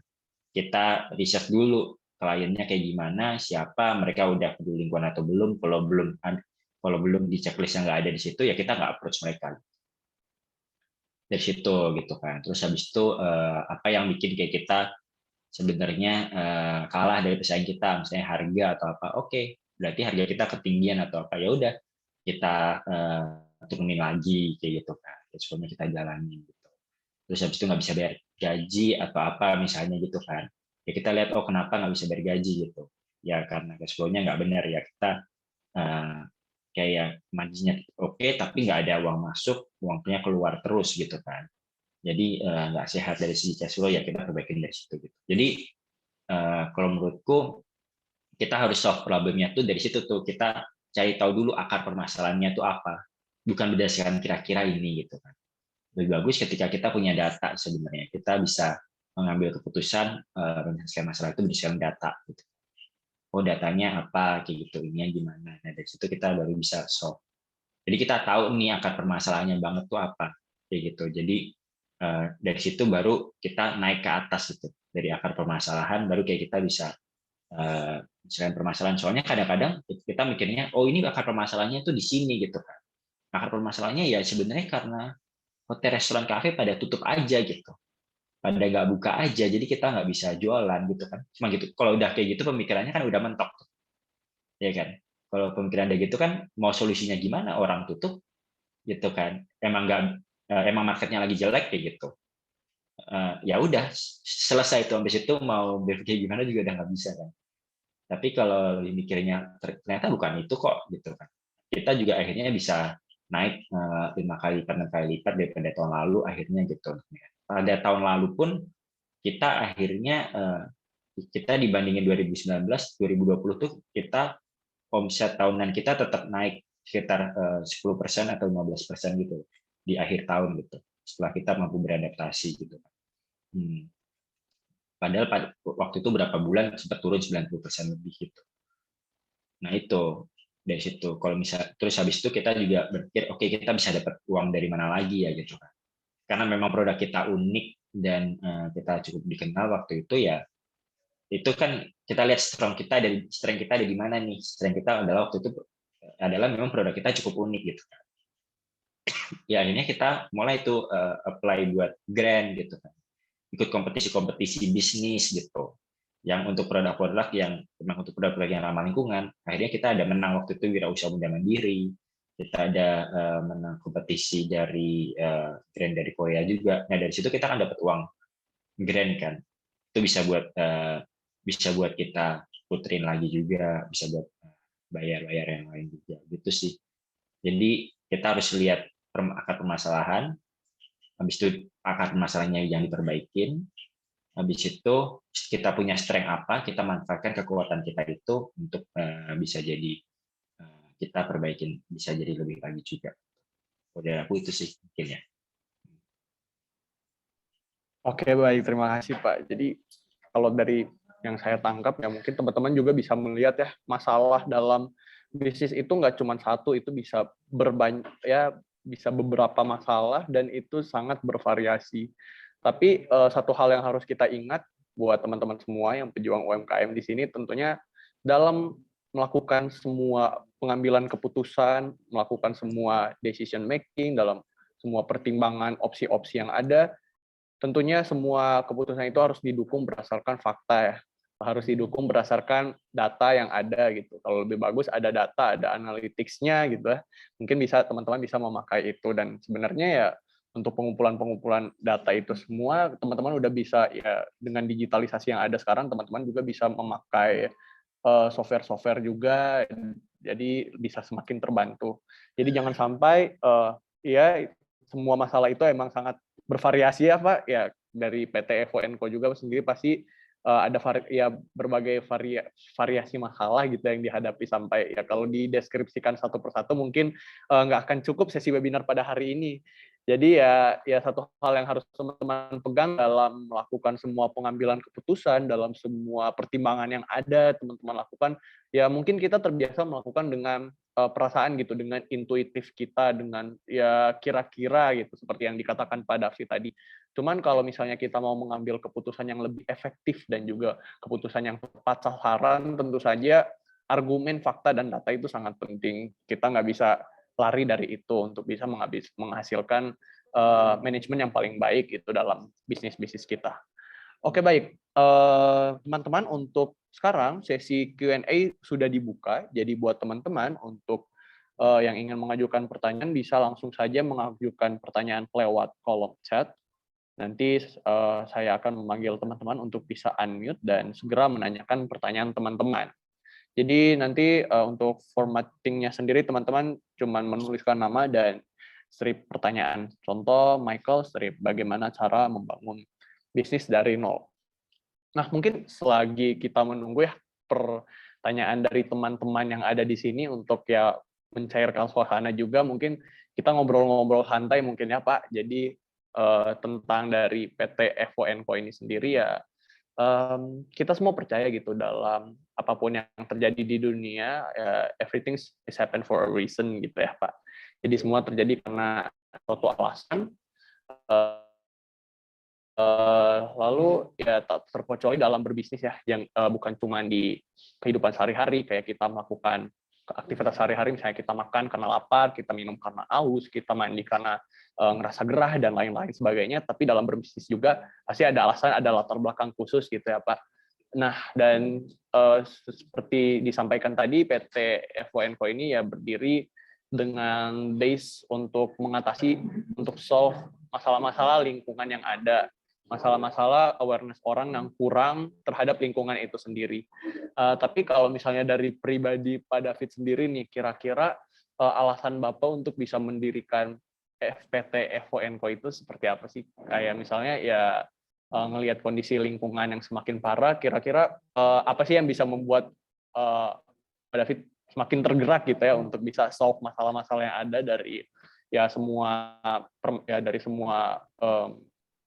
masalah lingkungan, perubahan iklim, dan lain-lain sebagainya. Kira-kira bagaimana Pak? Apa yang ya secara khusus gitu ya menggerakkan hati Pak David gitu untuk bisa start this business gitu? Kira-kira gimana Pak? Iya, kalau dari aku sendiri sebenarnya karena pengalaman pribadi juga sih. Jadi dulu kan aku di Kanada, tinggal di Kanada dari 2011 sampai 2016. Nah, selama 4 tahun itu nggak pernah pulang sama sekali. Jadi ya memang udah terbiasa dengan lingkungan di sana, udara di sana gitu kan. Begitu 2015 pulang ke Jakarta, itu cukup shock karena berasa banget polusinya. Polusi udara, terus habis itu di situ juga lihat juga jadinya banyak lihat polusi sampah juga kan. Nah, dari situ baru tuh aku cari-cari tahu, pelajarin ternyata terutama sampah plastik gitu kan memang udah banyak banget gitu. Nah, terus aku juga berpikir juga lingkungan ini kan maksudnya sekarang kan kesannya pas kayak di Kanada tuh biasa gitu ya, memang kan udaranya memang bersih banget di sana gitu. Terus di Jakarta kalau ketemu udara bersih tuh kayaknya luxury banget gitu loh, kayaknya mewah banget gitu, padahal kan itu bukan sesuatu yang mewah, harusnya itu sesuatu yang normal gitu kan, karena memang kita ya bumi kita memang harusnya kayak gitu kan, tapi kesannya wah sesuatu yang bersih, sesuatu yang fresh, yang ini tuh kesannya mewah banget gitu kan, padahal menurutku tuh enggak, harusnya kebalik gitu. Terus ketika pusing, stres gitu nih kan, mestinya kita ke alam gitu, keluar rumah itu kan bikin tambah fresh ya, bikin refresh mestinya kan. Tapi yang terjadi di Jakarta kan nggak seperti itu kalau aku alamin ya. Gitu, kayak keluar malah lebih macet, polusi apa semacam, malah lebih stres gitu kan. Jadi bisa pengaruh juga ke mental health kita juga, dan bisa pengaruh juga sebenarnya ke yang lain-lain kan. Jadinya kan kita menjadi lebih emosional, jadi lebih pikirannya tuh jadi lebih mampet aja gitu loh. Padahal kalau kita bisa refresh kan otomatis kita juga bisa memberikan hidup kita keberlanjutan, kita juga lebih bisa lebih lagi ya. Jadi kalau menurutku isu lingkungan tuh bukan cuma lingkungan aja, tetapi itu pengaruh ke sosial. Karena memang negara-negara yang notabene yang kayak lebih miskin gitu kan, lingkungannya biasanya rusak gitu. Kalau negara-negara maju biasanya lingkungannya tuh udah bersih ya, karena memang habis itu mereka bisa berpikir lebih jernih ya kalau menurutku ketika ada permasalahan kan, karena berinteraksi dengan alam terus gitu. Menurutku itu sih, jadi itu bisa pengaruh. Jadi ketika lingkungan lebih baik, otomatis kan apalagi di Indonesia gitu loh, sumber daya alamnya tuh besar sekali gitu kan.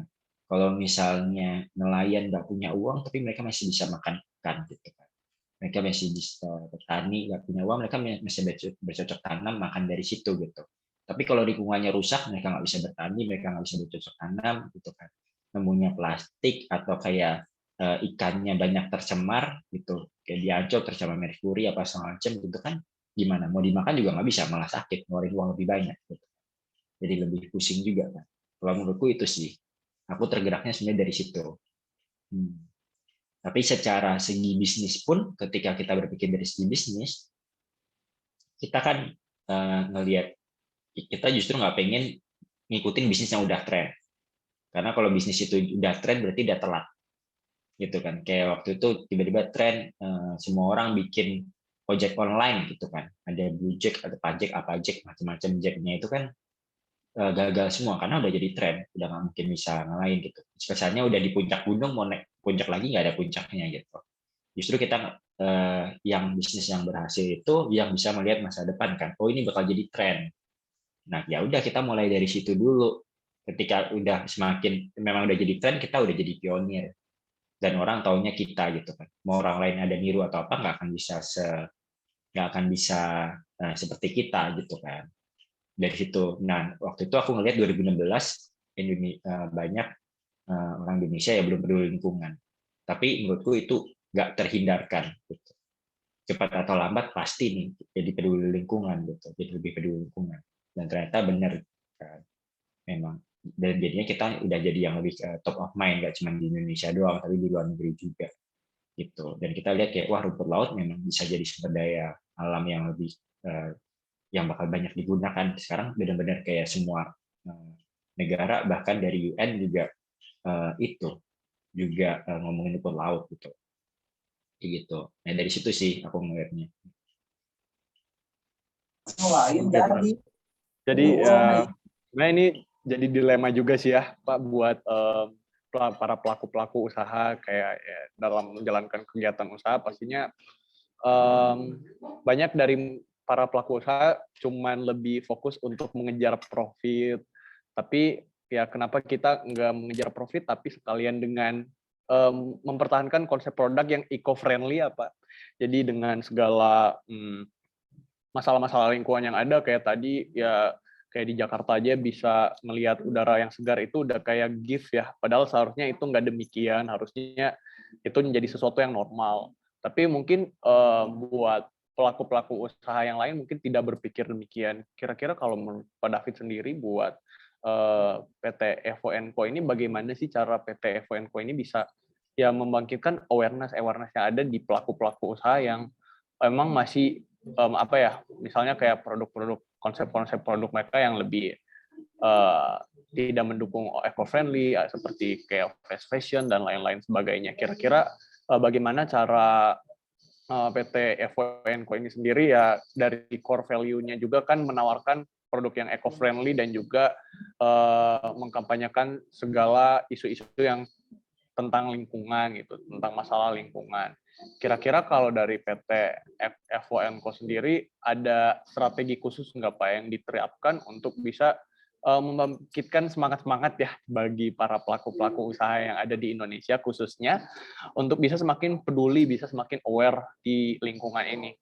Kayak sebenarnya di manifesto ini juga kita membawakan tema SDG yaitu Sustainable Development Goals. Jadi di mana Sustainable Development Goals ini sendiri ya disusun oleh PBB, oleh United Nations untuk bisa menyelesaikan masalah-masalah yang sebenarnya nggak cuma lingkungan, kayak kata Pak David tadi itu banyak sebenarnya dari kondisi-kondisi lingkungan pun bisa mempengaruhi apa ya pemikiran sosial, mempengaruhi kinerja seseorang juga, mempengaruhi psikologis seseorang juga. Jadi bagaimana kira-kira untuk bisa membuat orang-orang semakin aware sih sama konsep hidup yang lebih sustainable, konsep produk yang lebih sustainable bisa mendukung pembangunan yang secara berkelanjutan. Kira-kira kalau menurut Pak David sendiri, bagaimana cara kita bisa membangkitkan semangat-semangat para pebisnis untuk bisa mendukung SDG ini sendiri? Iya, kalau dari aku sih sebenarnya tergantung tipe bisnisnya atau tergantung pebisnisnya ya. Kan ada yang memang mereka sebenarnya itu mereka care gitu, tapi mereka nggak tahu aja mengenai isu itu. Jadi ya dengan kita edukasi ke mereka, kita ngobrol, kita ini tuh mereka kayak oh iya, oh ternyata begitu ya. Habis itu yaudah gue mau bantu gitu kan. Spend lebih banyak nggak apa-apa gitu, karena ini memang untuk bumi dan untuk keberlanjutan anak cucu mereka juga gitu kan. Itu tinggal kayak diedukasi gitu kan. Tapi kan ada juga yang mereka nggak peduli gitu kan. Ya gue lihatnya sekarang aja gitu. Kalau nggak profitable, kayak nggak mau kalau nggak ada benefitnya buat mereka gitu kan. Nah itu yang akhirnya buat kita tuh jadinya kayak jangka panjang. Jadi kayak kenapa kita bikin kampanye lebih ke grassroots juga gitu kan, lebih kayak ke individu juga, karena yang menggerakkan bisnis itu kan konsumen. Ketika semua konsumen pengennya produknya eco-friendly, otomatis kan produsen harus mendengarkan kan, bisnis juga harus mendengarkan kan, gitu. Jadi dari segi itu gitu, makanya kenapa sekarang kayak banyak bisnis yang akhirnya mulai berubah tuh, kayak brand-brand besar kan juga mulai pada bilang oh ya kita recycle, kita peduli lingkungan gitu itu, karena marketnya dari segi konsumennya, individunya mereka udah mulai meminta itu gitu kan, dan akan semakin banyak ke depannya gitu. Nah itu yang kayak kita bilang ke bisnis juga, dan dari segi regulasi pemerintah pun itu akan ke arah sana gitu, pelarangan produk yang ramah lingkungan apa semacam itu mereka akan ke arah sana gitu kan, cepat atau lambat. Dan nggak cuma satu negara doang gitu, hampir semua negara bahkan menerapkan itu gitu. Nah kita juga mulai bilang ke mereka juga kalau misalnya benefit buat mereka adalah mereka, kalau misalnya mereka sekarang ganti jadi produk yang ramah lingkungan, itu kan bisa jadi uniqueness-nya mereka, bisa jadi selling point-nya mereka kan. Oh, mereka perlu lingkungan, mereka udah sedotannya bisa dimakan, gelasnya bisa dimakan, itu kan jadi daya tarik tersendiri juga gitu kan. Nah, aku juga bilang ke mereka juga, kalau misalnya peraturannya udah diterapkan, habis itu atau udah semakin banyak orang yang pakai yang ini, itu udah nggak bisa jadi unique selling point mereka lagi, karena semua orang udah menerapkan itu. Karena peraturannya udah ada, kalau nggak pakai ramah lingkungan, ya apa namanya, ya nggak boleh gitu kan. Kalau peraturan itu udah ada, kayak misalnya di Bali gitu kan, atau di Jakarta udah nggak boleh pakai kantong plastik gitu. Ketika itu udah terjadi, mereka tetap bayar lebih mahal, tetap bayar lebih mahal kok gitu, nih kan. Malah bisa lebih mahal lagi, malah kalau kita ini bisa kita naikin lagi gitu kan. Tapi habis itu mereka dapat benefit apa? Nggak dapat benefit apa-apa, ya karena udah jadi peraturan. Mereka nggak bisa bilang kayak, oh gue peduli lingkungan, yang enggak, orang emang udah peraturannya begitu gitu kan. Tapi kalau kita tahu peraturan itu udah akan ada, terus kita ya bilang mereka, ini kalau sebelum ini kan kalian bisa klaim kalau kalian udah ramah lingkungan, itu bisa jadi brand awareness kalian kan. Mereka spend banyak uang buat iklan apa segala macam, ini bisa jadi salah satu iklannya mereka. Kalau dari aku sih gitu sih cara meyakinkan mereka juga. Terus kayak dari individu-individu juga banyak yang berpikir, oh kayak plastik lebih murah gitu kan. Kenapa mau produk yang ini? Ya plastik lebih murah jangka pendek kan, lebih murah. Tapi secara jangka panjang plastik bakal di situ ratusan tahun, ribuan tahun. Kalau tercemar kan, kalau mencemari gitu, ya jadinya ini dong, untuk ngebersihinnya aja, untuk ngangkutin sampah aja, Jakarta spend berapa, 650 juta, 700 juta per hari cuman buat ngangkut sampah, habis itu buang ke Bantar Gebang, ya gitu kan. Belum kalau misalnya sampahnya tercecer, rusak, misalnya kayak lingkungan kayak mana yang di daerah Ancol misalnya, rantainya udah mulai rusak gitu kan. Itu kalau mau perbaikin balik lagi ke normal, ke lingkungan yang bersih lagi, itu spend berapa triliun itu buat ngebersihinnya dan memperbaiki alamnya lagi gitu kan. Itu berapa ratus miliar, berapa triliun yang mesti di-spend buat itu gitu kan. Memang kesannya bukan uang kita, dari tugasnya pemerintah kan, tapi kan pemerintah ngambil dari pajak kita yang harusnya bisa digunakan untuk yang lain, tapi digunakan untuk ngurusin sampah gitu. Jadi kita harus berpikir lebih ke jangka panjang juga. Kalau udah menggunakan produk ramah lingkungan, jangka panjangnya kan juga lebih murah jadinya ujung-ujungnya daripada yang belum. Kalau misalnya buat kesehatan kita kan, kita makanin plastik sakit gitu kan, itu kita spend uangnya juga gitu sih. Kalau dari aku lebih ke arah sana sih. Jadi dari segi individu, dari segi bisnis corporate-nya juga, tapi dari segi pemerintahnya juga kita coba terus ngobrol aja terus sama mereka. Oke, baik Pak. Berarti ya intinya untuk bisa memperjuangkan semua ya awareness dari seluruh lapisan masyarakat, tentunya itu nggak bisa cuma dari satu orang saja, cuma dari satu individu aja, tapi harus bareng-bareng juga untuk memperjuangkan hal tersebut, mau dari corporate, dari individual, dan juga dari pemerintah untuk membuat regulasi-regulasi yang bisa mendukung hal-hal untuk mendukung tujuan pembangunan berkelanjutan. Baik Pak, selanjutnya ini sebenarnya udah ada penanya, ada dari Sharon Victoria. Mungkin Sharon Victoria bisa unmute terlebih dahulu, mungkin dari panitia bisa membantu untuk unmute.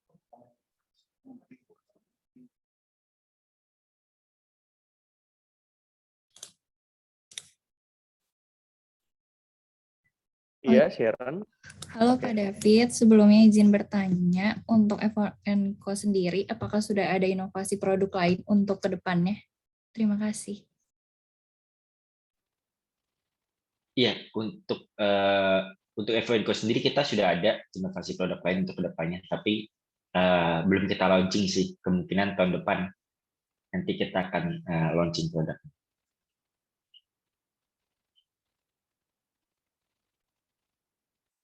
Oke, baik. Kira-kira gimana dari Sharon, sudah menjawab pertanyaannya? Oke, baik Pak, terima kasih. Oke, teman-teman, sebelum kita melanjutkan ke sesi selanjutnya, saya ingin mengingatkan bahwa untuk teman-teman yang mau bertanya bisa langsung saja ya teman-teman di kolom chat. Jadi teman-teman bisa langsung mengajukan pertanyaan dengan format nama seri pertanyaan.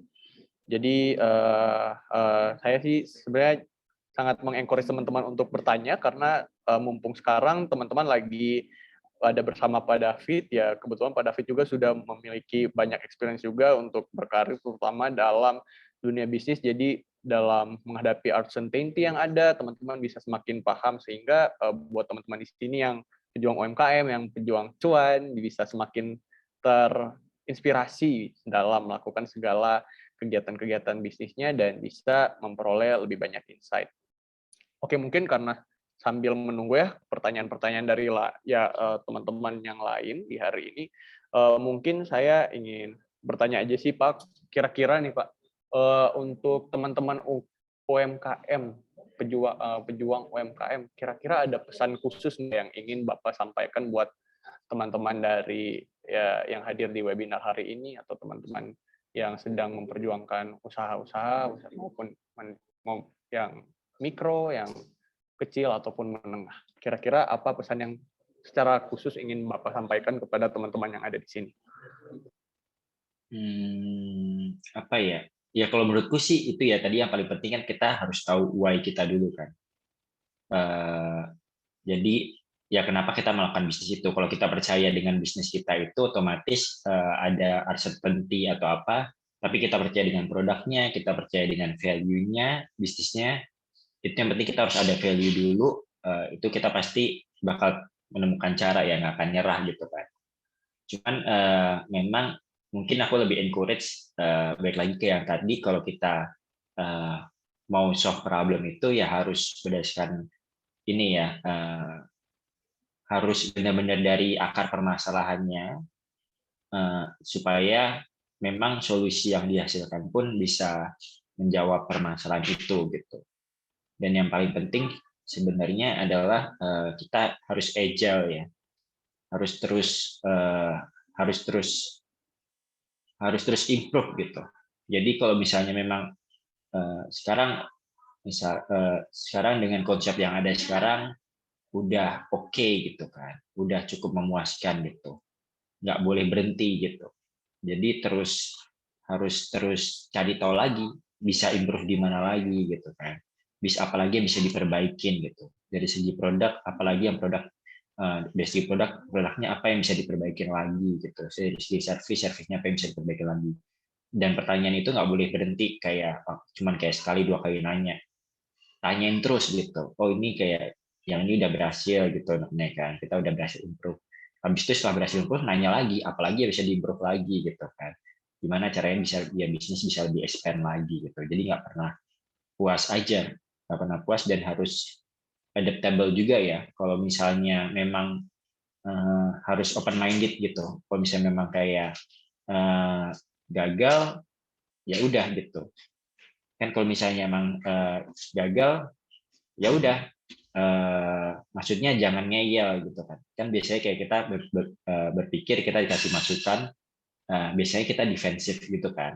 Terutama kalau pemilik bisnis ya. Dan ini mereka merasa oh kayak gue yang punya bisnis, gue yang lebih ngerti atau gimana gitu kan. Kita harus lebih open minded aja sih, karena yang kita cari itu bukan kayak pujian atau kayak oh ya lu doing a good job gitu, tapi sebenarnya kritikan itu yang kita cari supaya kita bisa tahu oh kita ada permasalahan di sini ya gitu, berarti kita harus perbaiki di sini gitu.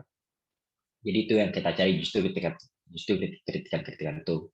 Jadi kalau misalnya memang kayak nggak berhasil solusinya atau apa, jangan dilanjutin ya, harus cepat-cepat move on gitu. Jadi jadi damage-nya nggak semakin besar gitu kan. Jadi aku itu aja sih mungkin ya. Oke, jadi kalau udah terbukti gagal ya harus cepat-cepat move on ya kayak kata Pak David tadi. Jadi jangan ya dipaksa dan semakin merugikan bagi buat teman-teman semuanya yang di sini. Nah, kebetulan tadi Pak David sempat mengusung tentang ekspansi. Nah, kira-kira kalau dari ekspansi yang dilakukan PT FO&Co itu bagaimana step-step yang dialami oleh PT FO&Co untuk bisa melakukan ekspansi sehingga bisa menjadi lebih ya besar lagi cakupan marketnya, bisa lebih besar lagi gitu.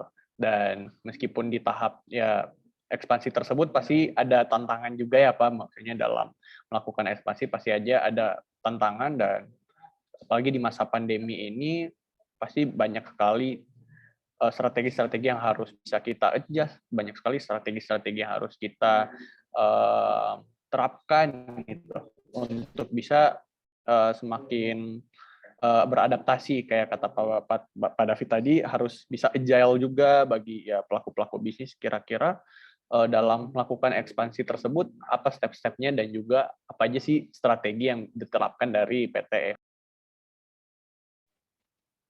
Iya, yang pertama mungkin kita harus tahu dulu ya yang kita mau expand tuh apanya gitu.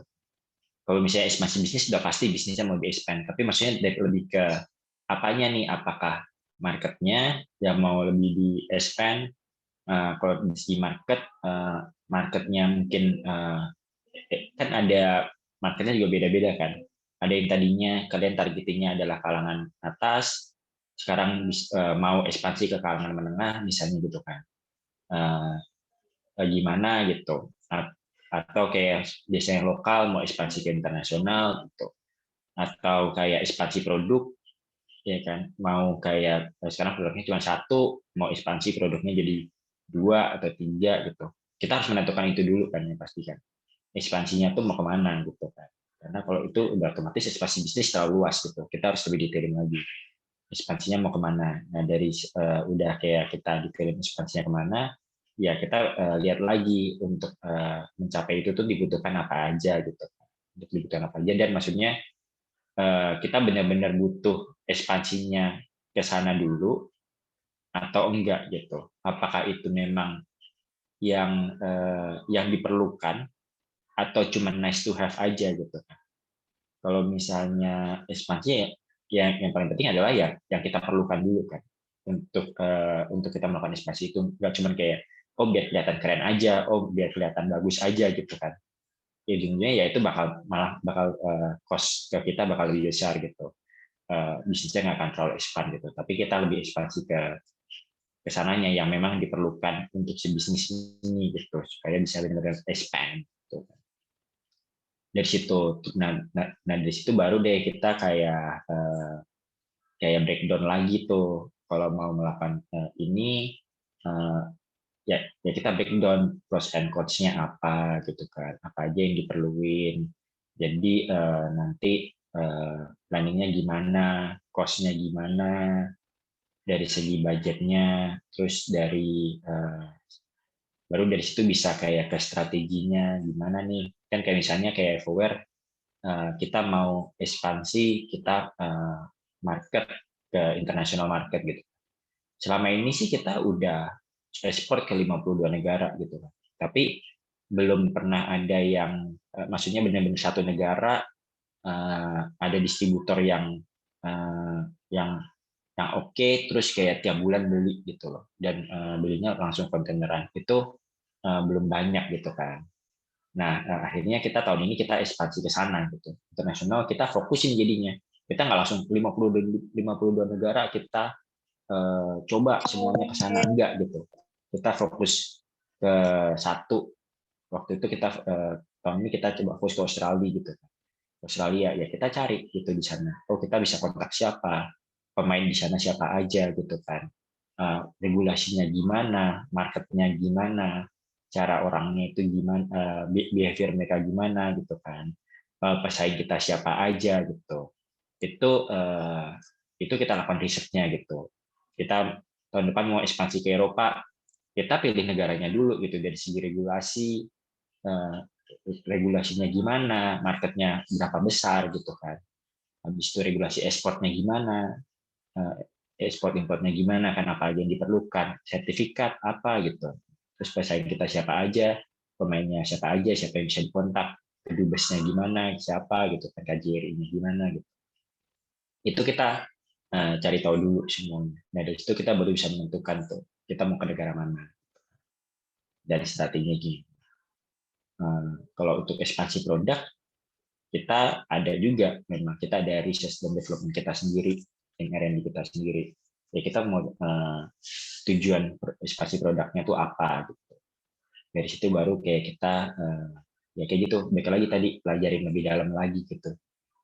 Semuanya kita kumpulin dulu data-datanya semua, baru kita ambil keputusan situ.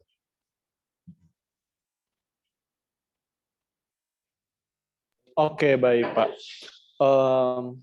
Mungkin ini sebenarnya masih ada satu pertanyaan lagi ya dari saya untuk menutup sesi kita pada hari ini. Jadi ya dalam realisasi mungkin ada beberapa perusahaan itu mereka menetapkan awalnya produk yang ya konsep produk yang eco-friendly. Namun pada akhirnya tetap balik lagi ke konsep produk yang tidak eco-friendly. Misalnya ada salah satu brand lah, jangan disebut gitu ya, atau brand-brand lain yang awalnya menggunakan kantong kresek, terus mulailah dengan segala campaign-campaignnya untuk menggunakan produk-produk seperti tote bag sebagai kemasan atau paper bag dan lain-lain sebagainya, tapi ujung-ujungnya balik lagi ya kayak disebutin Pak David tadi, kresek lebih murah gitu kan. Nah, itu kira-kira bagaimana cara kita biar bisa membangkitkan semangat itu lagi, itu semangat untuk bisa mendukung produk-produk yang lebih eco-friendly. Dan sekaligus sebagai penutup juga mungkin ada pesan-pesan khusus nggak yang pengen ya disampaikan oleh Pak David sebagai closing statement di webinar hari ini. Iya, thank you. Kalau dari kita sih, memang beberapa klien kita juga ada yang seperti itu juga sih jadinya sih. Dan biasanya itu karena mereka memang pasti cut cost gitu kan, pasti cut cost, dan itu jadinya bukan jadi prioritas mereka gitu. Maksudnya untuk ya seperti yang tadi aku bilang ya, bisnisnya itu kan core-nya memang beda-beda. Mereka yang mereka perlukan juga beda-beda juga kan. Mungkin untuk bisnis seperti itu biasanya kayak misalnya kalau misalnya mereka restoran gitu kan, ya yang core utamanya mereka adalah makanan yang enak misalnya gitu. Jadi ketika yang penting makanannya enak, yang lain gimana, mereka itu jadinya bukan need to have lagi tapi nice to have gitu kan. Jadi produk yang ramah lingkungan jadinya cuma nice to have aja gitu. Dan ketika mereka terancam dari segi si bisnisnya itu ya yang nice to have-nya mereka harus potong gitu. Mereka harus ganti gitu. Salah satunya yaitu yang untuk ramah lingkungan itu gitu. Nah ketika itu terjadi ya memang udah susah tuh biasanya. Kita cuma bisa keep follow up aja. Kita cuma bisa keep in touch, kayak terus in touch aja sama mereka. Kita nggak terlalu bisa melakukan apa-apa sih memang kalau udah seperti itu sih. Tapi nanti suatu saat memang kayak bisnisnya udah mulai mereka udah mulai naik lagi gitu kan, itu pasti mereka punya uang lagi untuk mereka spend untuk sesuatu yang nice to have buat mereka, kita bisa approach lagi dan mereka pasti bakal ganti lagi. Memang dari segi itu sih kalau yang aku lihat. Menjawab nggak pertanyaannya? Oke, jadi intinya ya tetap ya dalam beberapa occasion ya tetap ada beberapa adjustment juga gitu, kayak dari produk-produk yang need to have dan juga nice to have, dan ujung-ujungnya ada juga gitu ya yang mau nggak mau harus di-cut juga gitu. Nah mungkin dari Pak David sendiri kira-kira ada ya closing statement khusus nggak yang pengen disampaikan kepada teman-teman yang ada di sini? Ya mungkin buat teman-teman yang ada di sini apa ya? Ya saranku sih sebenarnya cuma itu aja sih. Kayak tadi kita harus lebih agile, kita harus punya problem solving yang lebih tinggi juga, harus adaptable juga, dan yang pasti jangan gampang menyerah.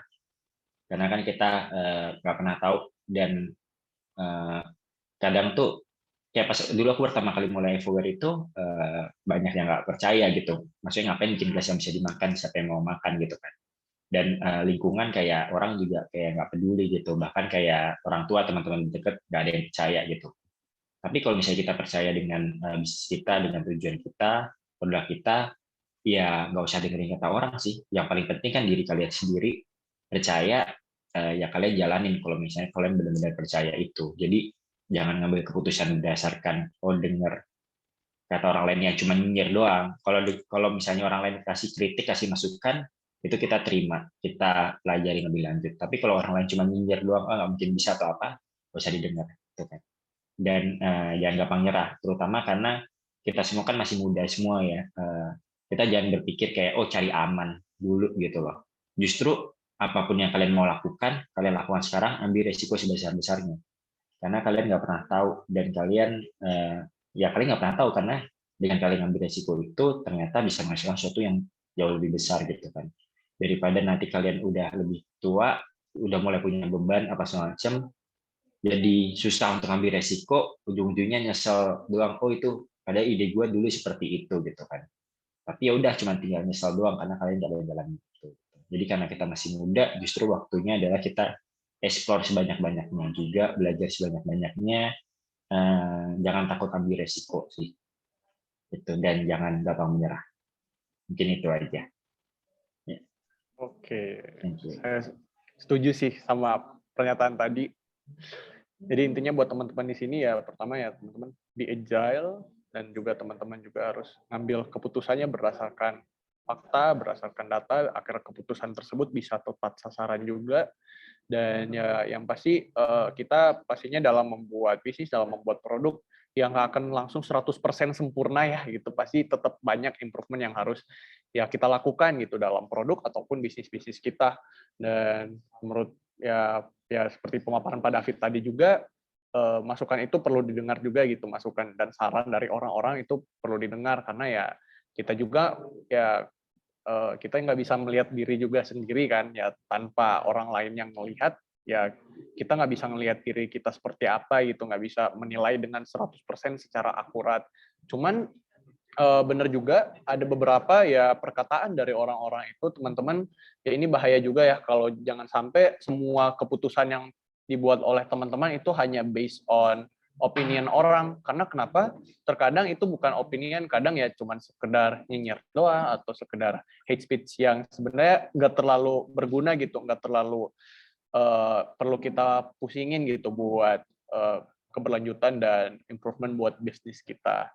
Jadi ya buat teman-teman di sini, semoga teman-teman bisa semakin mendapatkan insight, mendapatkan inspirasi bersama webinar bersama Pak David di webinar UMKM Sex 101, Survive and Expand Throughout the Uncertain Situation.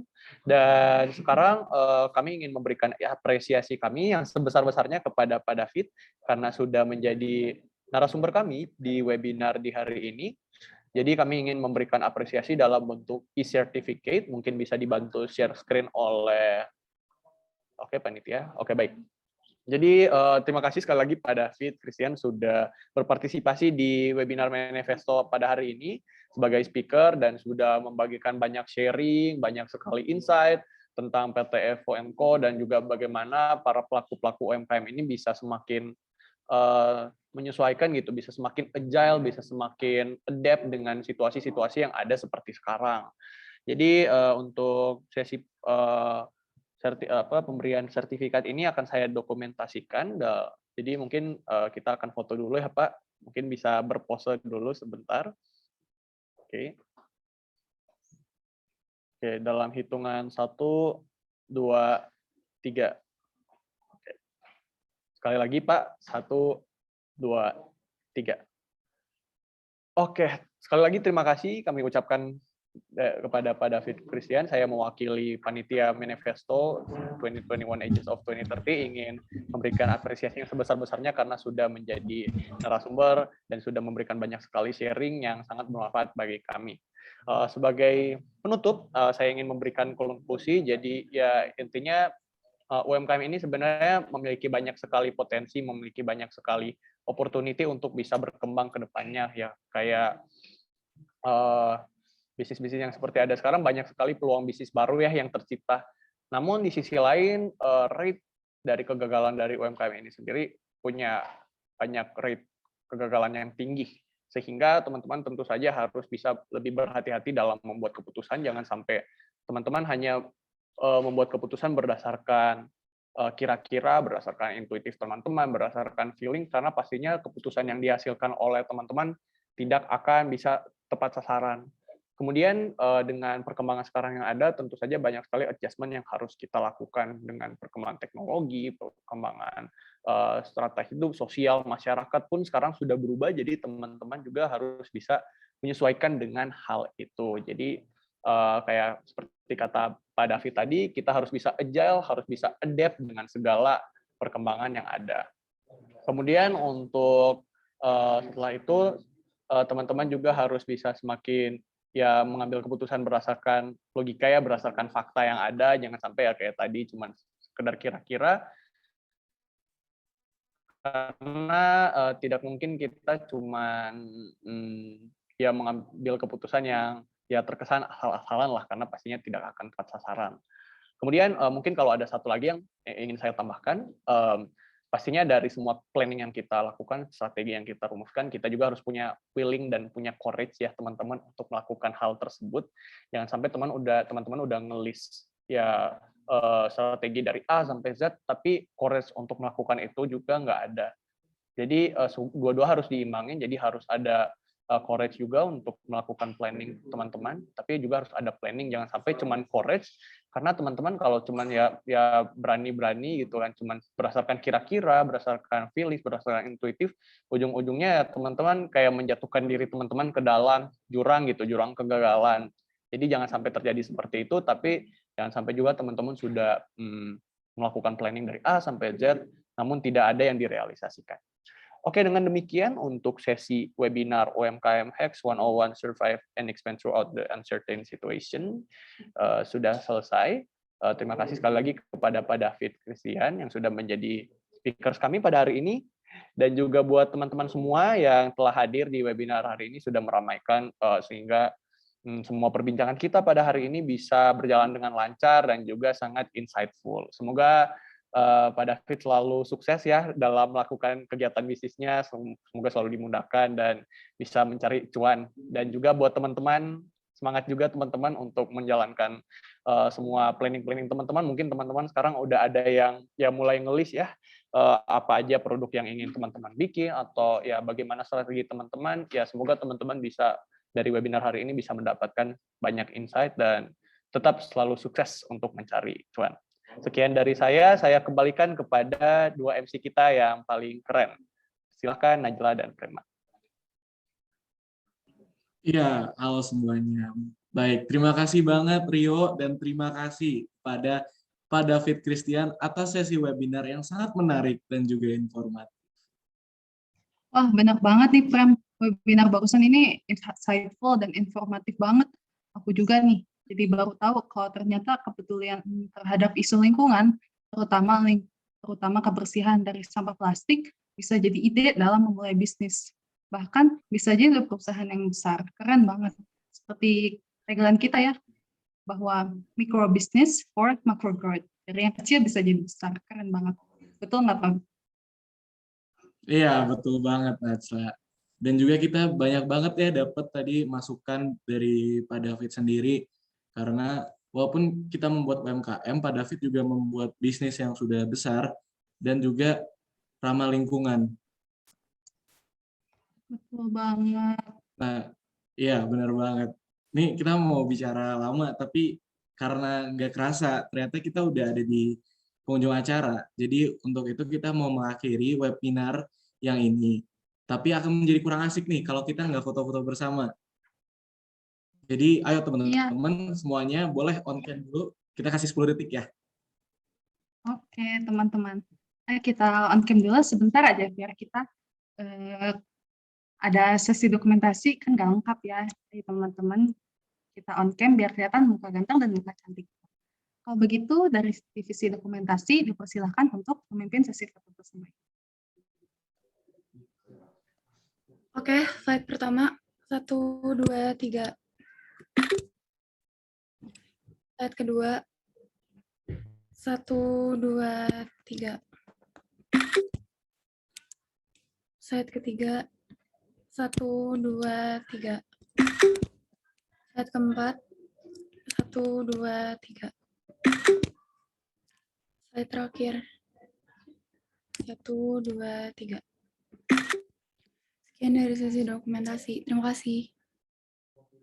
Ya, terima kasih dokumentasi. Dengan ini sesi foto sudah selesai. Kami ingin berterima kasih kepada narasumber kami, Pak David Christian, yang telah memberikan informasi yang sangat menarik. Juga pada teman-teman sekalian yang telah hadir pada sesi kali ini. Selain itu, untuk teman-teman semua silahkan diisi evaluation form sebagai absensi teman-teman pada webinar ini, sekaligus untuk mendapatkan e-sertifikat. Boleh di-scan barcode-nya atau klik link yang ada di kolom komentar teman-teman semua. Begitu, sekali lagi terima kasih teman-teman semua dan sampai bertemu lagi di kesempatan selanjutnya.